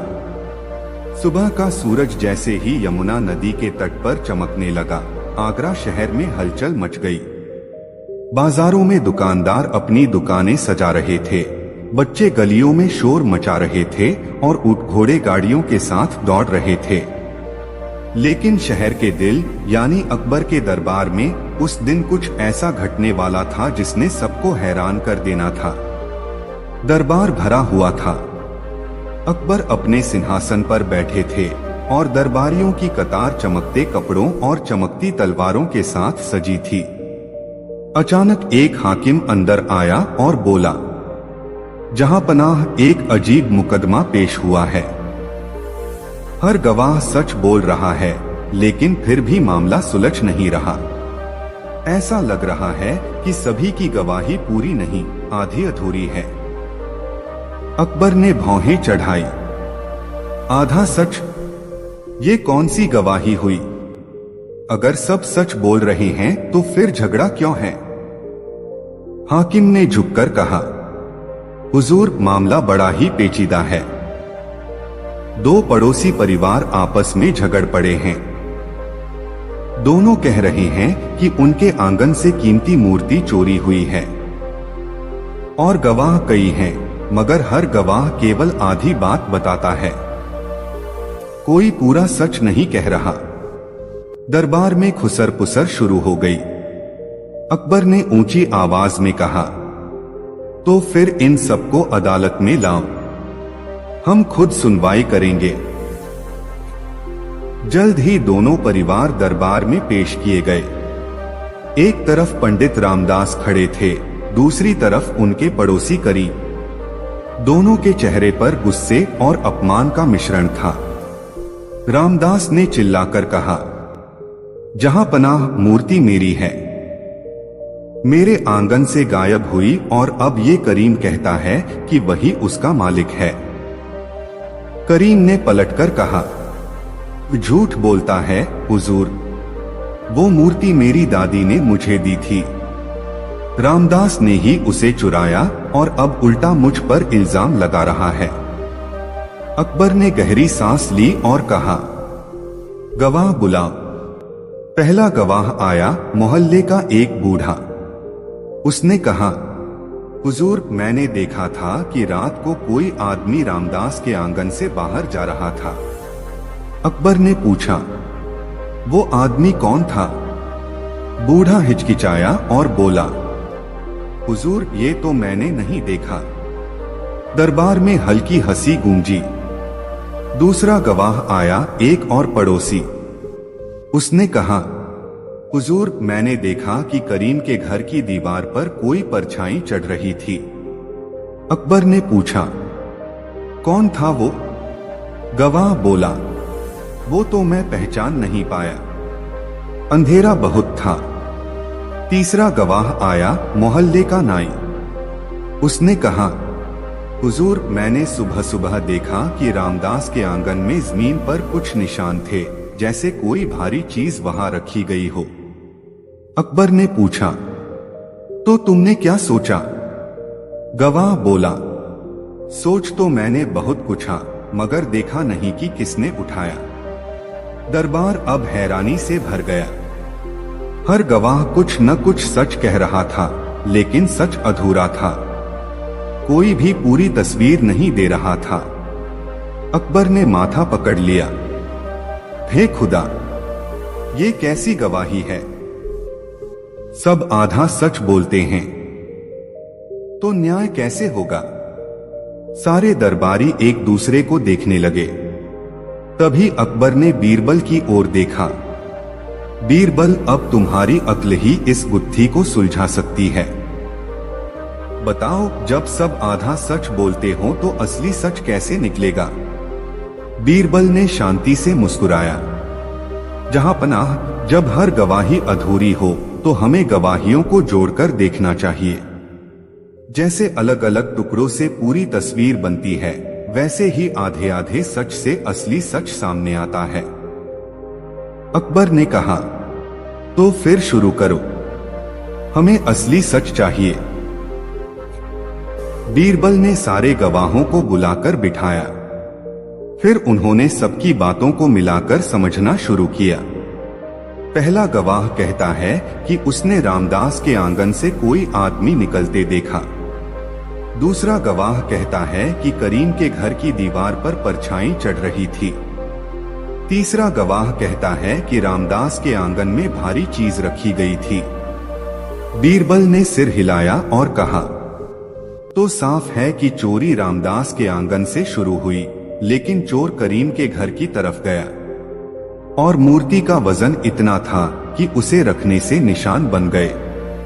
करीम घबराकर बोला, ये सब झूठ है। बीरबल ने आंखें तरेरी और कहा, अगर ये झूठ है तो हमें बताओ, तुम्हारे घर की दीवार पर रात में परछाई क्यों दिखी? करीम हकलाने लगा। दरबार में फुसफुसाहट बढ़ गई। बीरबल ने आदेश दिया कि करीम के घर की तलाशी ली जाए। पहरेदार तुरंत गए और थोड़ी देर बाद मूर्ति लेकर लौटे। पूरा दरबार दंग रह गया। अकबर गुस्से में बोले, तो सचमुच चोर यही था। करीम घुटनों के बल गिर पड़ा और माफी मांगने लगा। बीरबल ने शांति से कहा, जहां पनाह, यही आधे सच की असलियत है। हर गवाह अपनी तरह से सच बोल रहा था, मगर अधूरा। अगर हम किसी एक की बात पर यकीन कर लेते तो न्याय अधूरा हो जाता। असली सच तो सब गवाहियों को जोड़ने से निकला। अकबर ने राहत की सांस ली और कहा, बीरबल, आज तुमने फिर साबित कर दिया कि तुम्हारी अक्ल गजब की है। सचमुच न्याय तभी पूरा होता है जब हम आधे सच से बचकर पूरे सच तक पहुंचें। रामदास की मूर्ति लौटा दी गई। करीम को उसकी हरकत की सजा मिली और दरबार ने उस दिन एक गहरी सीख ली कि आधा सच अक्सर झूठ से भी खतरनाक होता है। उस दिन शाम को अकबर ने बीरबल से कहा, तुम्हारी बात सही है बीरबल, आधा सच सच नहीं होता, वह तो बस धोखे की परछाई है और शासक का काम है पूरी तस्वीर देखना। बीरबल मुस्कुराए और बोले, हुजूर, और यही वजह है कि आपकी अदालत आज भी सबसे बड़ी अदालत है, क्योंकि यहाँ आधा सच भी पूरी जांच से पूरा सच बन जाता है। दरबार हंसी और तालियों से गूंज उठा। इस कहानी से सीख यही है कि आधा सच भी कभी कभी सबसे बड़ा झूठ बन सकता है। हमें हमेशा हर पहलू को देखने और समझने की कोशिश करनी चाहिए, तभी असली न्याय होता है। बीरबल और वो कंजूस दरबारी जिसने अकबर को तोहफा देने से इनकार कर दिया। जहां अकबर का दरबार था वहां रोज नजारे ही कुछ और होते। कोई अपनी कला दिखाने आता, कोई अपनी शिकायत लेकर, कोई नया तर्क गढ़ता तो कोई दूसरों को नीचा दिखाने की चाल चलता। अकबर को ये तमाशे बड़े भाते थे और उन्हें दरबार का रंगीनपन बनाए रखते थे। एक दिन सुबह सुबह ही दरबार में अजीब सी हलचल थी। शाही मुनादी करने वाले ऊंची आवाज में ऐलान कर रहे थे, आज का दिन है बादशाह हिंद अकबर के दरबार का खास दिन। जो भी बादशाह सलामत से वफादारी जताना चाहता है वह तोहफे लेकर आए। दरबार के बाहर लंबी कतारें लग गईं। कोई कीमती कपड़े लाया, कोई सोने की थाली तो कोई खुशबूदार इत्र। अकबर दरबार में बैठे एक एक तोहफा देख रहे थे और कभी मुस्कुराते कभी सराहते। लेकिन तभी भीड़ से अलग हटकर एक आदमी सामने आया। उसका नाम था गंगाधर लाल, दरबार का छोटा सा अधिकारी, पर मशहूर था अपनी कंजूसी के लिए। गंगाधर लाल ने अकबर के सामने झुककर कहा, जहां पनाह, मैं आपको तोहफा देने से इनकार करता हूं। पूरा दरबार हैरान रह गया। फुसफुसाहट शुरू हो गई। ये पागल हो गया है क्या? दरबार में सब कुछ चलेगा पर बादशाह को मना करना। अकबर का चेहरा गुस्से से लाल हो गया। उन्होंने दाढ़ी सहलाते हुए कहा, क्या कहा तुमने? तुम हमें तोहफा नहीं दोगे? गंगाधर लाल ने पूरी ढिठाई से कहा, जी हां हुजूर, मेरी अक्ल कहती है कि तोहफा देना मूर्खता है। मैं मेहनत से कमाई करता हूं और क्यों उसे लुटाऊं? आपकी शानो शौकत वैसे ही आसमान छूती है। मेरी चंद चीजों से क्या फर्क पड़ेगा? इसलिए मैंने तय किया है कि मैं आपको कुछ नहीं दूंगा। दरबारियों ने दांतों तले उंगलियां दबा लीं। कई लोग मन ही मन खुश भी हुए। चलो अब बीरबल को एक और मौका मिलेगा, देखते हैं इस बार वो क्या करता है। अकबर ने सख्त आवाज में कहा, गंगाधर लाल, तुम्हारी ये गुस्ताखी बर्दाश्त नहीं की जाएगी, पर मैं सजा देने से पहले बीरबल की राय सुनना चाहता हूं। बीरबल, बताओ ऐसे दरबारी के साथ क्या करना चाहिए जो तोहफा देने से इनकार कर दे? बीरबल ने अपनी मूंछों को सहलाते हुए गहरी सांस ली और मुस्कुराकर बोले, जहां पनाह, गंगाधर लाल दरअसल कंजूस नहीं है, बल्कि उसने हमें सोचने का एक मौका दिया है। क्या सच में तोहफा देना जरूरी है या सच्चाई और वफादारी तोहफे से बड़ी चीज है? दरबार में खुसर पुसर शुरू हो गई। अकबर भी सोच में पड़ गए। गंगाधर लाल ने तुरंत बीच में टपक कर कहा, देखा, बीरबल भी मान गए। तोहफे दिखावा भर हैं। मैं चालाक हूं और आप सब बेवकूफ। अकबर ने माथा पीटा और कहा, बीरबल, मुझे इसका समाधान चाहिए। यह दरबार को ही चुनौती देने पर उतर आया है। बीरबल की चाल। बीरबल ने आंखों में चमक भरते हुए कहा, हुजूर, इसकी सच्चाई परखने के लिए हमें एक योजना बनानी होगी। मैं चाहता हूं कि 3 दिन बाद दरबार में गंगाधर लाल से ऐसा तोहफा मंगवाया जाए जो न सोने का हो, न चांदी का, न कीमती चीज का, पर ऐसा कि दरबार में बैठे हर आदमी को उससे खुशी मिले। अगर वह लाने से इनकार करे तो उसकी कंजूसी साबित हो जाएगी। अकबर ने हामी भरी। गंगाधर लाल भी हंस पड़ा और बोला, ठीक है, मैं साबित कर दूंगा कि बिना तोहफे के भी सब मुझे याद रखेंगे। 3 दिन बाद का नजारा। 3 दिन बाद दरबार सजा। सबकी नजरें गंगाधर लाल पर थीं। वह इतराता हुआ भीतर आया। उसके हाथ खाली थे। अकबर ने तमतमाकर कहा, तुम्हारा तोहफा कहाँ है? गंगाधर लाल ने शांति से जवाब दिया, जहां पनाह मैंने तोहफा लाने से इनकार किया था, और यही मेरा तोहफा है, आपको सच बोलने की हिम्मत दी है। दरबार में ठहाके गूंज उठे। अकबर का गुस्सा अब और बढ़ गया।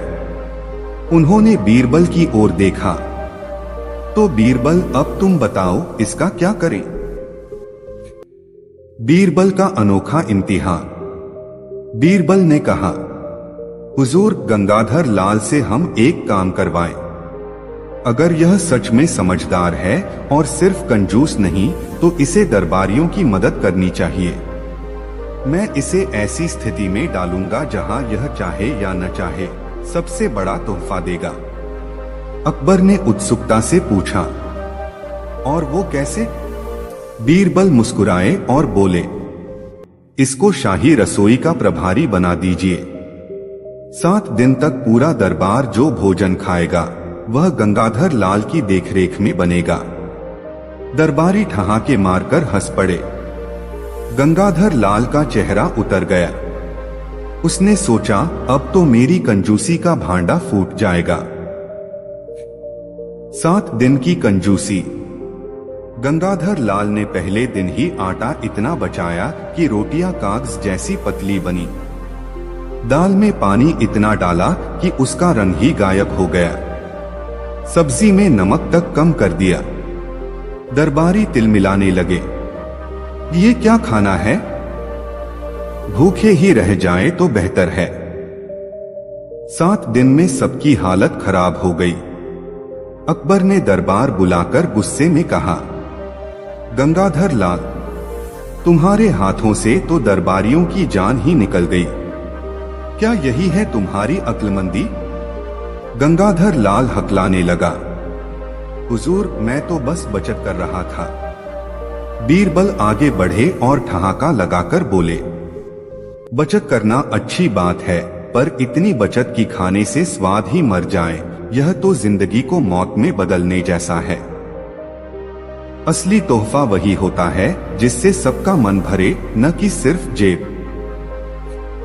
असली तोहफा। बीरबल ने इशारा किया।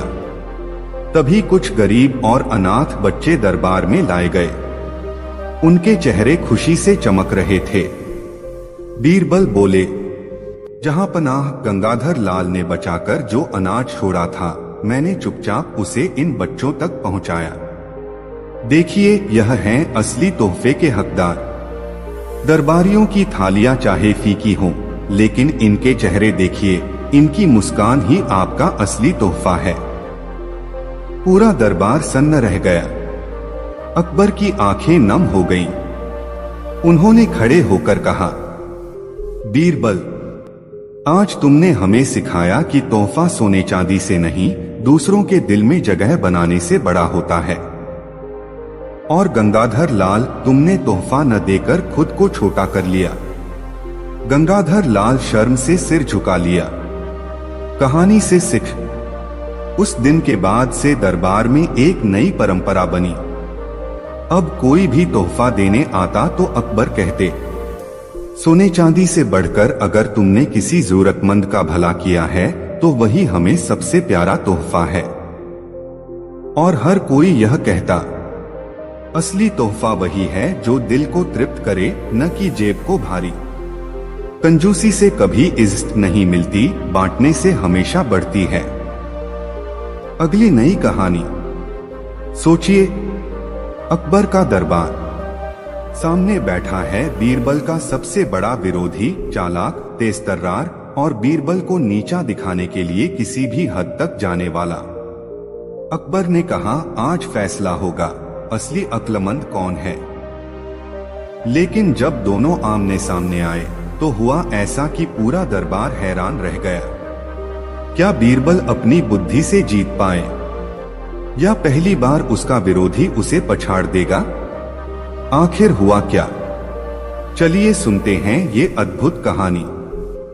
बीरबल और उसके सबसे बड़े विरोधी में सीधी टक्कर और नतीजा चौंकाने वाला। एक दिन अकबर का शाही दरबार पहले से कुछ अलग था। वहां हल्की सी खुसुर फुसुर हो रही थी। दरबारियों की आंखों में चमक थी, मानो आज कोई तमाशा होने वाला हो। अकबर सिंहासन पर बैठे थे और सामने खड़ा था एक नया चेहरा, तेज नाक, तिलमिलाती आंखें और होठों पर आत्मविश्वास भरी मुस्कान। वह था महेशदास खत्री, जो खुद को बुद्धि का महासागर कहता था। उसका दावा था, जहां बीरबल 10 चाल सोचता है, वहां मैं 20 सोच चुका होता हूं। जहां बीरबल तर्क देता है, वहां मैं तर्क को भी मात दे सकता हूं। बात दरबार में पहुंची और अकबर के कानों तक भी। और जैसा कि अकबर का स्वभाव था, उन्हें ऐसे तमाशे बेहद भाते थे। अकबर ने हंसते हुए ऐलान किया, आज से दरबार में एक मुकाबला होगा। बीरबल और यह महेशदास आमने सामने, और जो जीतेगा वही दरबार का सबसे बड़ा अक्लमंद कहलाएगा। दरबार में तालियां गूंज उठी, लेकिन बीरबल बस हल्के से मुस्कुरा रहे थे। अकबर ने कहा, पहला दौर सवालों का होगा। महेशदास, तुम बीरबल से कोई भी सवाल पूछ सकते हो। महेशदास ने तुमरत कहा, बीरबल, बताओ बादशाह और जनता में बड़ा कौन है? पूरा दरबार सतर्क हो गया। यह वही सवाल था जिसमें अक्सर फंसाने की कोशिश होती थी। अगर बीरबल कहते बादशाह बड़े हैं तो जनता के प्रति अन्याय, अगर कहते जनता बड़ी है तो बादशाह नाराज। बीरबल मुस्कुराए और बोले, जहां जनता नहीं वहां बादशाह भी नहीं, और जहां बादशाह नहीं वहां जनता बिखर जाती है। इसलिए बड़ा वह है जो समय पर अपनी जिम्मेदारी निभाए। कभी जनता बड़ी, कभी बादशाह बड़े। असली बड़ाई तो जिम्मेदारी में है, न कि पद में। दरबार वाह वाह से गूंज उठा। अकबर ने ताली बजाई, शाबाश बीरबल। महेशदास के माथे पर पसीना आया, लेकिन उसने झटपट दूसरा सवाल दागा, बीरबल, अगर तुम्हें सच और झूठ दोनों कहने से मना कर दिया जाए तो तुम जवाब कैसे दोगे? दरबारियों ने सोचा, अब तो बीरबल फंस गए। लेकिन बीरबल ने मुस्कुराकर कहा, फिर मैं चुप रहूंगा, क्योंकि कभी कभी चुप्पी ही सबसे बड़ा जवाब होती है। पूरा दरबार ठहाकों से गूंज उठा। अकबर ने ठहाका लगाकर कहा, वाह! बीरबल का जवाब सुनकर मुझे अपने बचपन की याद आ गई, जब गलती करता था और मां सिर्फ चुप रह जाती थी, और वही चुप्पी मुझे सबसे ज्यादा डराती थी। महेशदास बोला, जहां सवाल जवाब से कोई हार मान ले, वहां असली बुद्धि का पता नहीं चलता। मैं चाहता हूं बादशाह सलामत की एक ऐसी कसौटी हो जहां कर्म बोले। अकबर को यह विचार पसंद आया। उन्होंने आदेश दिया, ठीक है, मैं तुम दोनों को एक एक थैली देता हूं। इसमें समान सोने के सिक्के हैं। तुम दोनों को 7 दिन का समय है। इन सिक्कों से कुछ ऐसा काम करो जिससे मुझे साबित हो कि तुमने सबसे समझदारी से उनका उपयोग किया। बीरबल और महेशदास ने थैलियां ली और दरबार से निकल गए। बीरबल ने सिक्के लिए और मोहल्ले के स्कूल, अनाथालय और कुछ गरीब परिवारों में बांट दिए। लेकिन उन्होंने सिर्फ बांटा नहीं, बल्कि एक शर्त रखी, इन सिक्कों से कोई नया बीज खरीदो और अपने आंगन में लगाओ। जब पौधा निकलेगा तो उसकी पहली हरी पत्ती मुझे दिखाना। गांव वाले हैरान थे, लेकिन उन्होंने वैसा ही किया। महेशदास ने सोचा, यह तो सोने के सिक्के हैं, इन्हें बांटकर मैं मूर्ख नहीं बनूंगा। मैं इन्हें सूद पर चढ़ाऊंगा और 7 दिन में दोगुने कर दूंगा। फिर सबको दिखाऊंगा कि असली अक्ल तो मेरे पास है। उसने सिक्के व्यापारियों को सूद पर दे दिए। 7 दिन में उसे अतिरिक्त लाभ भी मिला। अकबर सिंहासन पर बैठे थे। पहले महेशदास आगे आया। उसने गर्व से कहा, जहां बीरबल ने सिक्के बर्बाद कर दिए होंगे, वहां मैंने इन्हें बढ़ा दिया है। देखिए, मेरी थैली अब पहले से भारी है।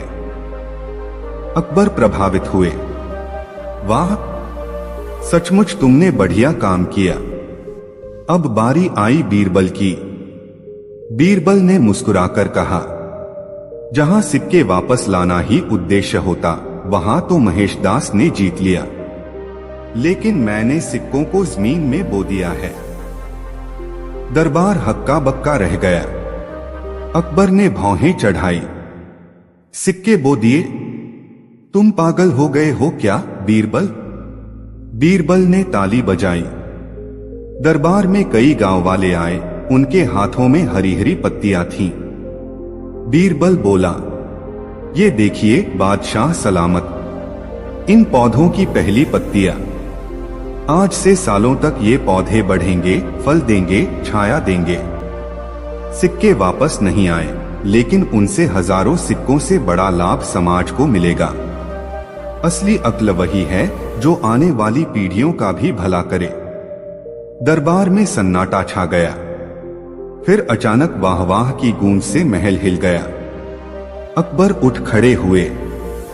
बीरबल, तुमने एक बार फिर साबित कर दिया कि अक्ल सिर्फ सिक्कों में नहीं बल्कि सोच में होती है। महेशदास, तुम्हारी चालाकी सराहनीय है, पर बीरबल की दृष्टि कहीं आगे की है। महेशदास तिलमिलाकर बोला, पर बादशाह सलामत, मैंने तो आपके खजाने को बढ़ाया है और बीरबल ने सिक्के खो दिए। बीरबल ने मुस्कुराकर कहा, खजाने में सिक्के बढ़ाना आसान है, लेकिन जनता के दिल में बादशाह की इज्जत बढ़ाना मुश्किल। मैंने वही किया है। अकबर ने दरबार में ऐलान किया, आज से यह दरबार मानता है कि बीरबल का कोई विरोधी नहीं, क्योंकि विरोध तभी तक रहता है जब तक दृष्टि छोटी हो। जहां सोच बड़ी हो वहां विरोध मिट जाता है। महेशदास चुपचाप सिर झुकाकर बैठ गया और पूरा दरबार बीरबल की ओर देखकर गर्व से मुस्कुरा उठा। उस दिन के बाद दरबार में हर कोई यह कहने लगा, बीरबल से टकराना मानो अपनी ही हार लिखना। लेकिन अकबर मुस्कुराकर बोले, नहीं, हर टक्कर से बीरबल और भी निखरते हैं। और यही बात उस दौर की सबसे बड़ी सच्चाई बन गई। कहानी से सीख, असली बुद्धिमत्ता वही है जो दूरदृष्टि रखे। चालाकी से लाभ तुरंत मिलता है, पर बुद्धि से किया गया काम पीढ़ियों तक असर डालता है। जिम्मेदारी सिर्फ अपने लिए नहीं, समाज के लिए निभाना ही असली जीत है।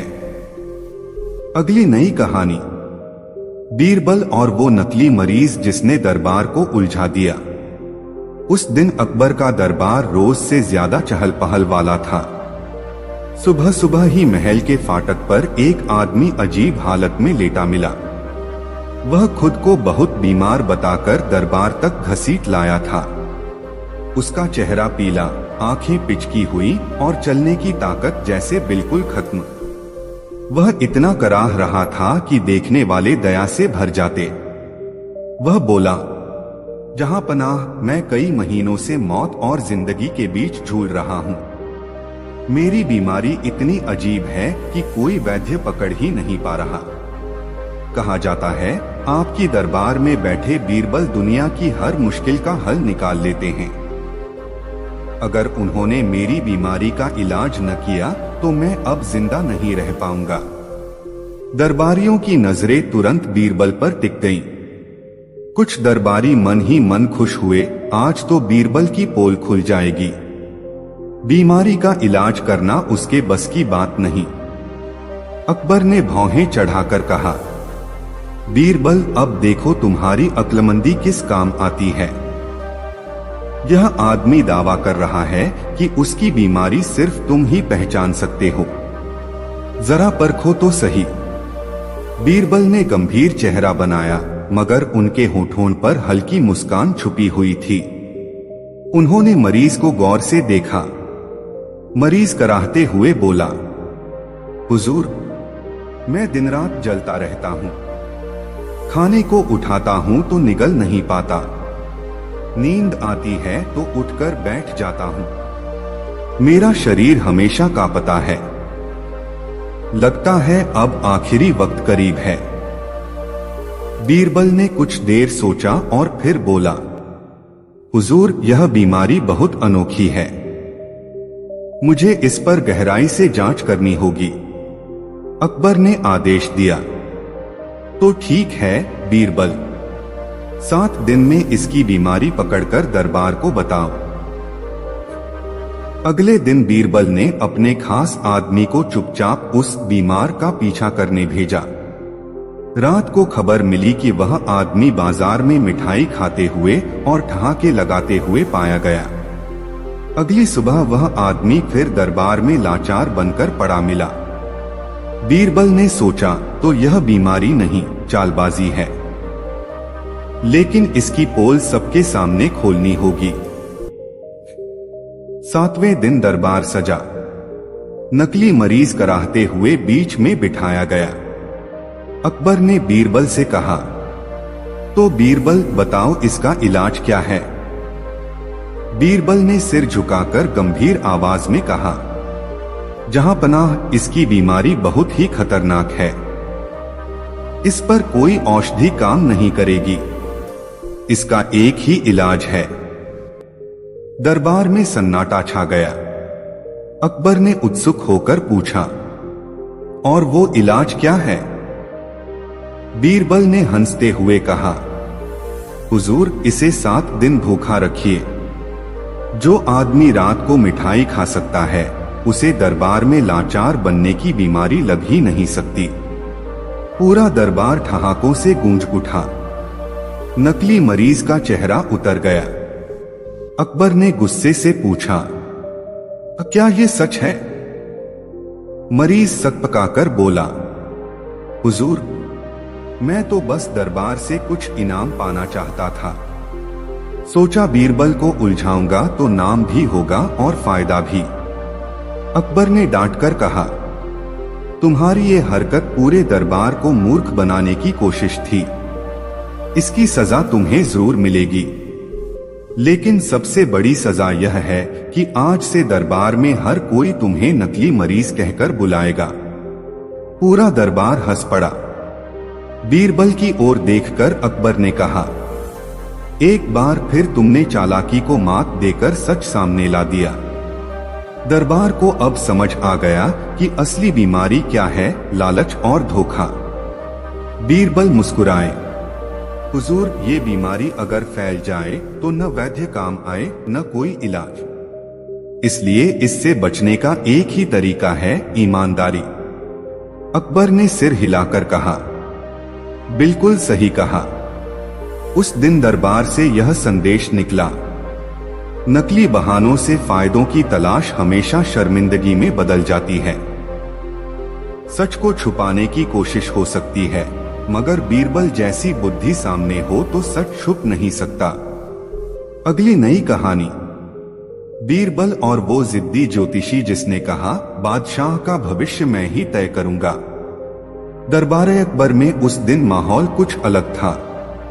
आमतौर पर दरबारियों की हलचल, अकबर की तेज आवाज और बीरबल की मजाकिया टिप्पणियां पूरे महल को रंगीन बना देती थीं। लेकिन आज माहौल में एक अजीब सी गंभीरता थी। कारण था राज्य भर से आया हुआ एक नामी ज्योतिषी आचार्य हरिदत्त। वह अपने साथ मोटा सा पंचांग, चमड़े में बंधे ताम्रपत्र और एक ऐसा आत्मविश्वास लेकर आया था जो किसी सेनापति से भी भारी लगे। जो ही दरबार में प्रवेश हुआ, उसने ऊंची आवाज में घोषणा की, जहां पनाह, आपकी किस्मत की सारी लकीरें मेरी मुट्ठी में हैं।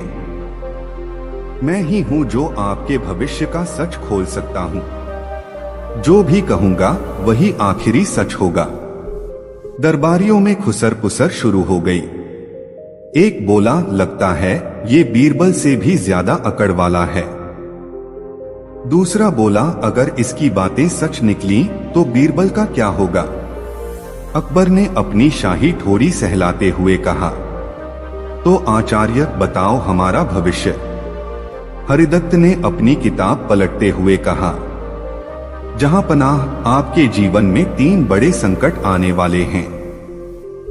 पहला, कोई आपका बहुत करीबी आपको धोखा देगा।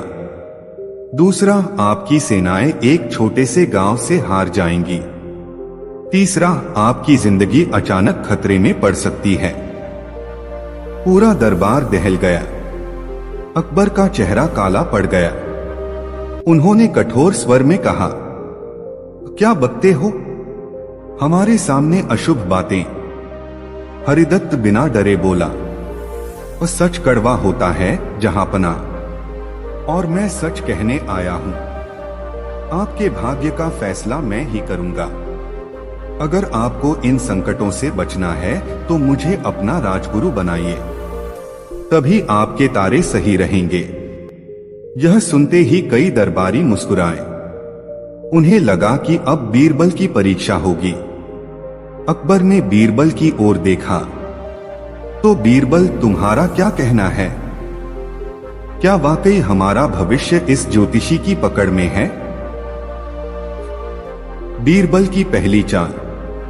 बीरबल ने शांत भाव से कहा, जहां पनाह, सच और झूठ दोनों की जांच करनी पड़ती है। आचार्य हरिदत्त दावा कर रहे हैं कि उनका ज्ञान अचूक है, तो क्यों न हम इन्हें एक परख से गुजारे। अकबर ने सिर हिलाया। ठीक है, क्या परख होगी? बीरबल ने मुस्कुराते हुए कहा, दरबार के हर सदस्य का भविष्य बताइए आचार्य, और वो इतना सटीक हो कि हम सब देख सकें। हरिदत्त ने आत्मविश्वास से कहा, यह मेरे लिए बच्चों का खेल है। ज्योतिषी की भविष्यवाणियां। सबसे पहले दरबारी तानाशाह आगे आया। हरिदत्त ने कहा, तुम्हारी किस्मत में लिखा है कि अगले महीने तुम्हारे घर चोरी होगी। पूरा दरबार हंस पड़ा। तानाशाह बोला, अगर चोरी हुई तो तुम्हें इनाम दूंगा, अगर नहीं हुई तो। हरिदत्त बोला, तो समझना तुम्हारी किस्मत ने मेरा कहा टाल दिया। फिर अगला दरबारी आया। हरिदत्त ने कहा, तुम्हारी बीवी तुमसे नाराज होगी। वो दरबारी हंसकर बोला, वो तो रोज नाराज रहती है, इसमें नया क्या? एक एक करके उसने सबके लिए कुछ न कुछ अस्पष्ट बातें कही। कोई डर गया, कोई हंस पड़ा, लेकिन सबने देखा कि उसकी बातों में गहराई नहीं, बस धौंस थी। बीरबल की असली परीक्षा। अब बारी आई बीरबल की। हरिदत्त ने आंखें मूंदकर कुछ मंत्र बुदबुदाए और बोला, बीरबल, तुम्हारी किस्मत बहुत खराब है। तुम्हारे हाथों से ही दरबार में कलह होगी। एक दिन तुम्हारी बातों के कारण बादशाह नाराज होकर तुम्हें दरबार से निकाल देंगे। सन्नाटा छा गया। दरबारी मन ही मन खुश हुए। चलो, अब बीरबल की बारी है। अकबर ने गंभीरता से बीरबल की ओर देखा। तो बीरबल, अब क्या कहोगे? बीरबल ने मुस्कुराते हुए कहा, जहां पनाह, मैं आज इस आचार्य का भविष्य भी देखना चाहता हूं। बीरबल का अनोखा सवाल। बीरबल ने आचार्य से पूछा, आचार्य जी, आप कहते हैं कि सबका भविष्य आपकी मुट्ठी में है, तो बताइए आपके अपने जीवन में कल क्या होगा?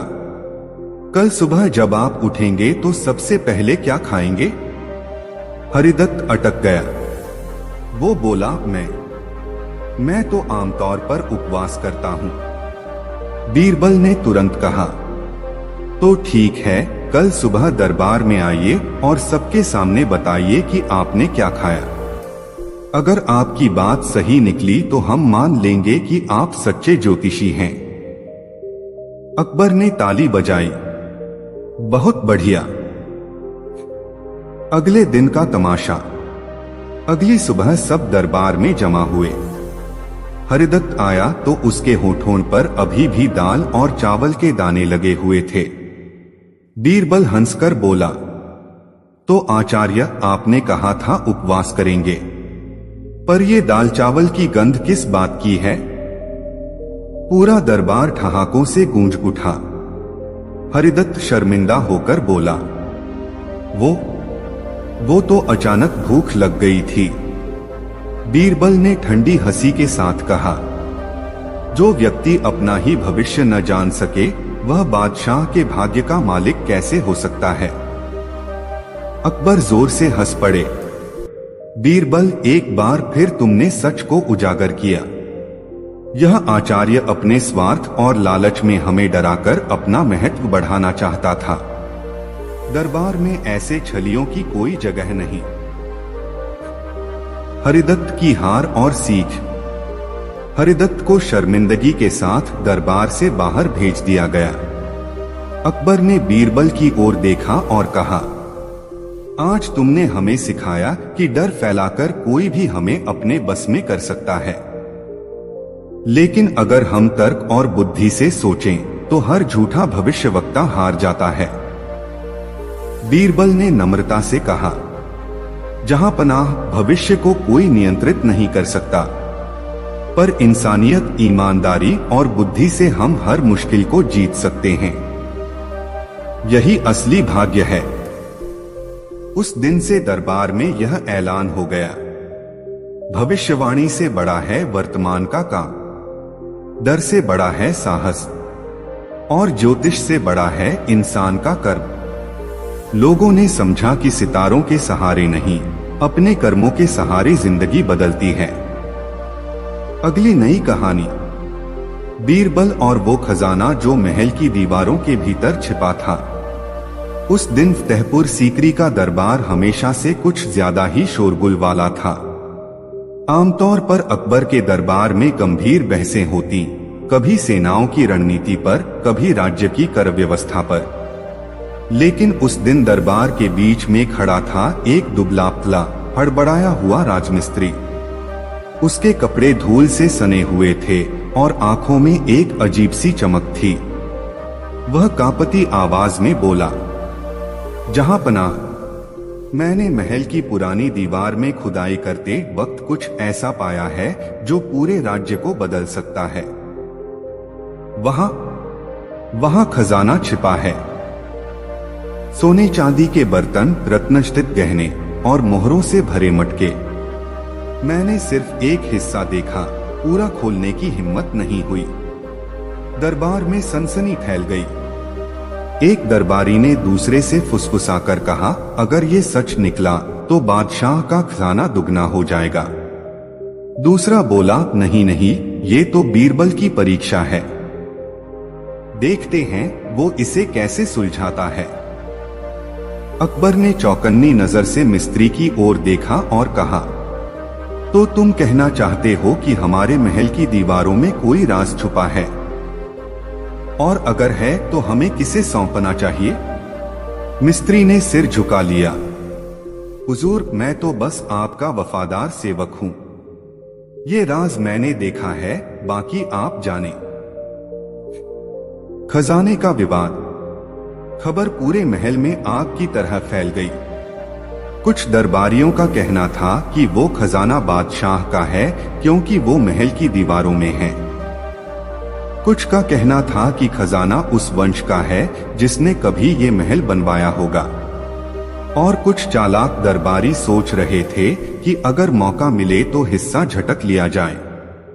अकबर ने दरबारियों की बहस सुनते सुनते कहा, बीरबल, अब तुम्हें ही इस उलझन को सुलझाना होगा।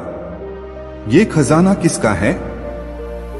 क्या इसे निकालना चाहिए या छोड़ देना चाहिए? दरबारियों की निगाहें बीरबल पर टिक गईं। बीरबल की पहली जांच। बीरबल ने गंभीर चेहरा बनाकर मिस्त्री से पूछा, तुम्हें ठीक ठीक कहा और किस तरह ये खजाना दिखा? मिस्त्री ने बताया कि जब वह दीवार में मरम्मत कर रहा था तो एक ईंट हटाते ही भीतर गड़े हुए लोहे के संदूक की झलक दिखाई दी। बीरबल ने उस जगह को देखा। सचमुच वहां पुरानी ईंटें थीं और एक दरार से भीतर चमकती धातु का सिरा झांक रहा था। बीरबल ने धीरे से कहा, जहां पनाह, इससे पहले कि हम इसे निकालें, हमें सोचना होगा कि इसे क्यों और किसने छिपाया।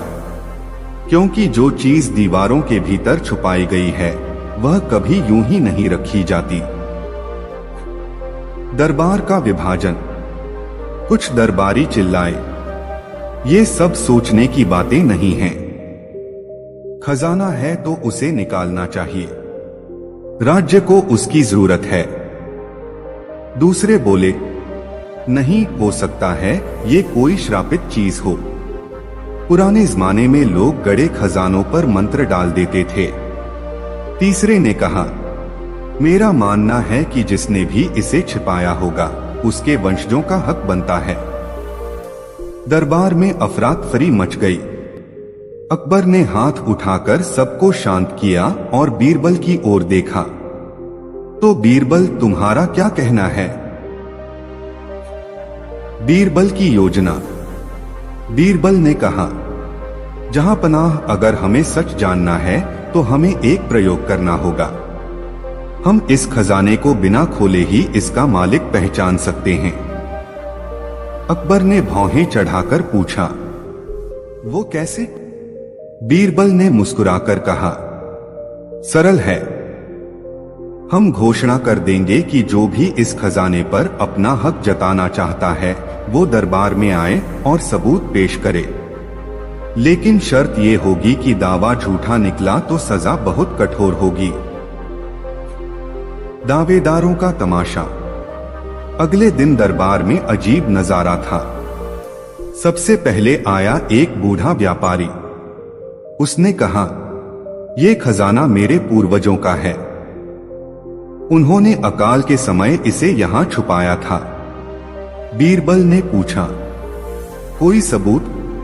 वो हकला गया और बोला, मेरे दादा ने कहा था। पूरा दरबार हंस पड़ा। फिर आया एक पंडित। उसने कहा, ये देवताओं का खजाना है, इसे छेड़ा तो अपशगुन होगा। बीरबल ने शांत स्वर में कहा, अगर देवताओं का है तो फिर तुम्हें क्यों चाहिए? पंडित चुप हो गया। तीसरे नंबर पर आया एक सैनिक। बोला, ये हमारे परदादा ने युद्ध के समय छुपाया था। बीरबल ने पूछा, अगर युद्ध के समय छुपाया तो फिर राज्य को क्यों नहीं सौंपा? सैनिक तर्क न दे सका। बीरबल का असली जान। बीरबल ने अकबर से कहा, जहां पनाह, एक आखिरी परीक्षा बाकी है। आज रात इस खजाने के पास एक दीपक जलाकर रखिए। अगर ये सचमुच किसी का है तो वो दावा करने वाला खुद ब खुद आएगा। अकबर ने आदेश दिया और रात को गुप्त पहरेदार रख दिए। रात के तीसरे पहर एक आदमी चुपके से वहां पहुंचा और दीवार के पास खोदने लगा। पहरेदारों ने पकड़ लिया। सुबह उसे दरबार में लाया गया। वो वही राजमिस्त्री था जिसने सबसे पहले खजाने की खबर दी थी। सच्चाई का खुलासा। बीरबल ने मुस्कुराते हुए कहा, जहां पनाह, यही असली दोषी है। इसने खुद ही खजाना देखा लेकिन उसे पाने के लिए चाल चली। पहले दरबार को डराया, फिर दावेदारों की भीड़ में से सही मौका तलाशना चाहा। रात को जब सोचा कि सबको बेवकूफ बना चुका है तो खुद ही चोरी करने पहुंच गया। राजमिस्त्री रोने लगा और बोला, हुजूर, लालच ने मुझे अंधा कर दिया था। मेरी नियत गलत थी, माफी चाहता हूं। अकबर ने गुस्से में कहा, तेरी सजा यही है कि तू राज्य की सेवा करेगा लेकिन खजाने से तेरा कोई हक नहीं। खजाना राज्य की संपत्ति है और जनता की भलाई में ही लगेगा। बीरबल की सीख। बीरबल ने दरबारियों की ओर देखते हुए कहा, जहां पनाह, खजाने को छुपाने से बड़ा खजाना है सच्चाई और ईमानदारी। अगर हर कोई अपनी चालाकी से हक जताने लगे तो समाज बिखर जाएगा। असली दौलत तो मेहनत और नियत से बनती है, दीवारों में छिपे संदूक से नहीं। अकबर ने मुस्कुराते हुए कहा, बीरबल, आज फिर तुमने साबित कर दिया कि तुम्हारी बुद्धि किसी भी खजाने से बड़ी है। पूरा दरबार तालियों और हंसी से गूंज उठा। कहानी से सीख। उस दिन से लोगों को यह सबक मिला, लालच इंसान को सच से दूर कर देता है। जो मेहनत से कमाया गया है वही असली खजाना है। चालाकी से पाया गया धन अंत में शर्मिंदगी ही लाता है। अगली नई कहानी, बीरबल और वो जज्बाती कवि जिसने बादशाह से इनाम लेने के लिए पूरी अदालत को रुला दिया। तहपुर सीकरी का दरबार उस दिन कुछ अलग ही रौनक लिए हुए था। सुबह की किरणें संगमरमर की दीवारों से टकराकर पूरे महल को सुनहरी बना रही थीं, और अकबर बादशाह अपने सिंहासन पर मुस्कुराते हुए बैठे थे। दरबारियों के चेहरों पर उम्मीद की चमक थी, क्योंकि आज दरबार में आने वाला था एक नया चेहरा, एक कवि जिसकी चर्चा कई दिनों से बाजारों और गलियों में गूंज रही थी। कहा जाता था कि उस कवि की आवाज सुनते ही कठोर से कठोर दिल पिघल जाता है। उसकी कविताएं ऐसी थीं कि उन्हें सुनकर लोग हंसते भी और रोते भी। लोग कहते थे कि उसकी हर कविता में इतना दर्द और भाव होता है कि सुनने वाले अपने अपने दुख भूल जाते हैं। जैसे ही वह कवि दरबार में दाखिल हुआ, सबकी निगाहें उसकी ओर घूम गईं। दुबला पतला शरीर, फटेहाल कपड़े, हाथ में बांसुरी सी लंबी कलम और गले में एक पुरानी माला। उसके चेहरे पर गरीबी की रेखाएं साफ दिख रही थीं, लेकिन आंखों में गजब का आत्मविश्वास।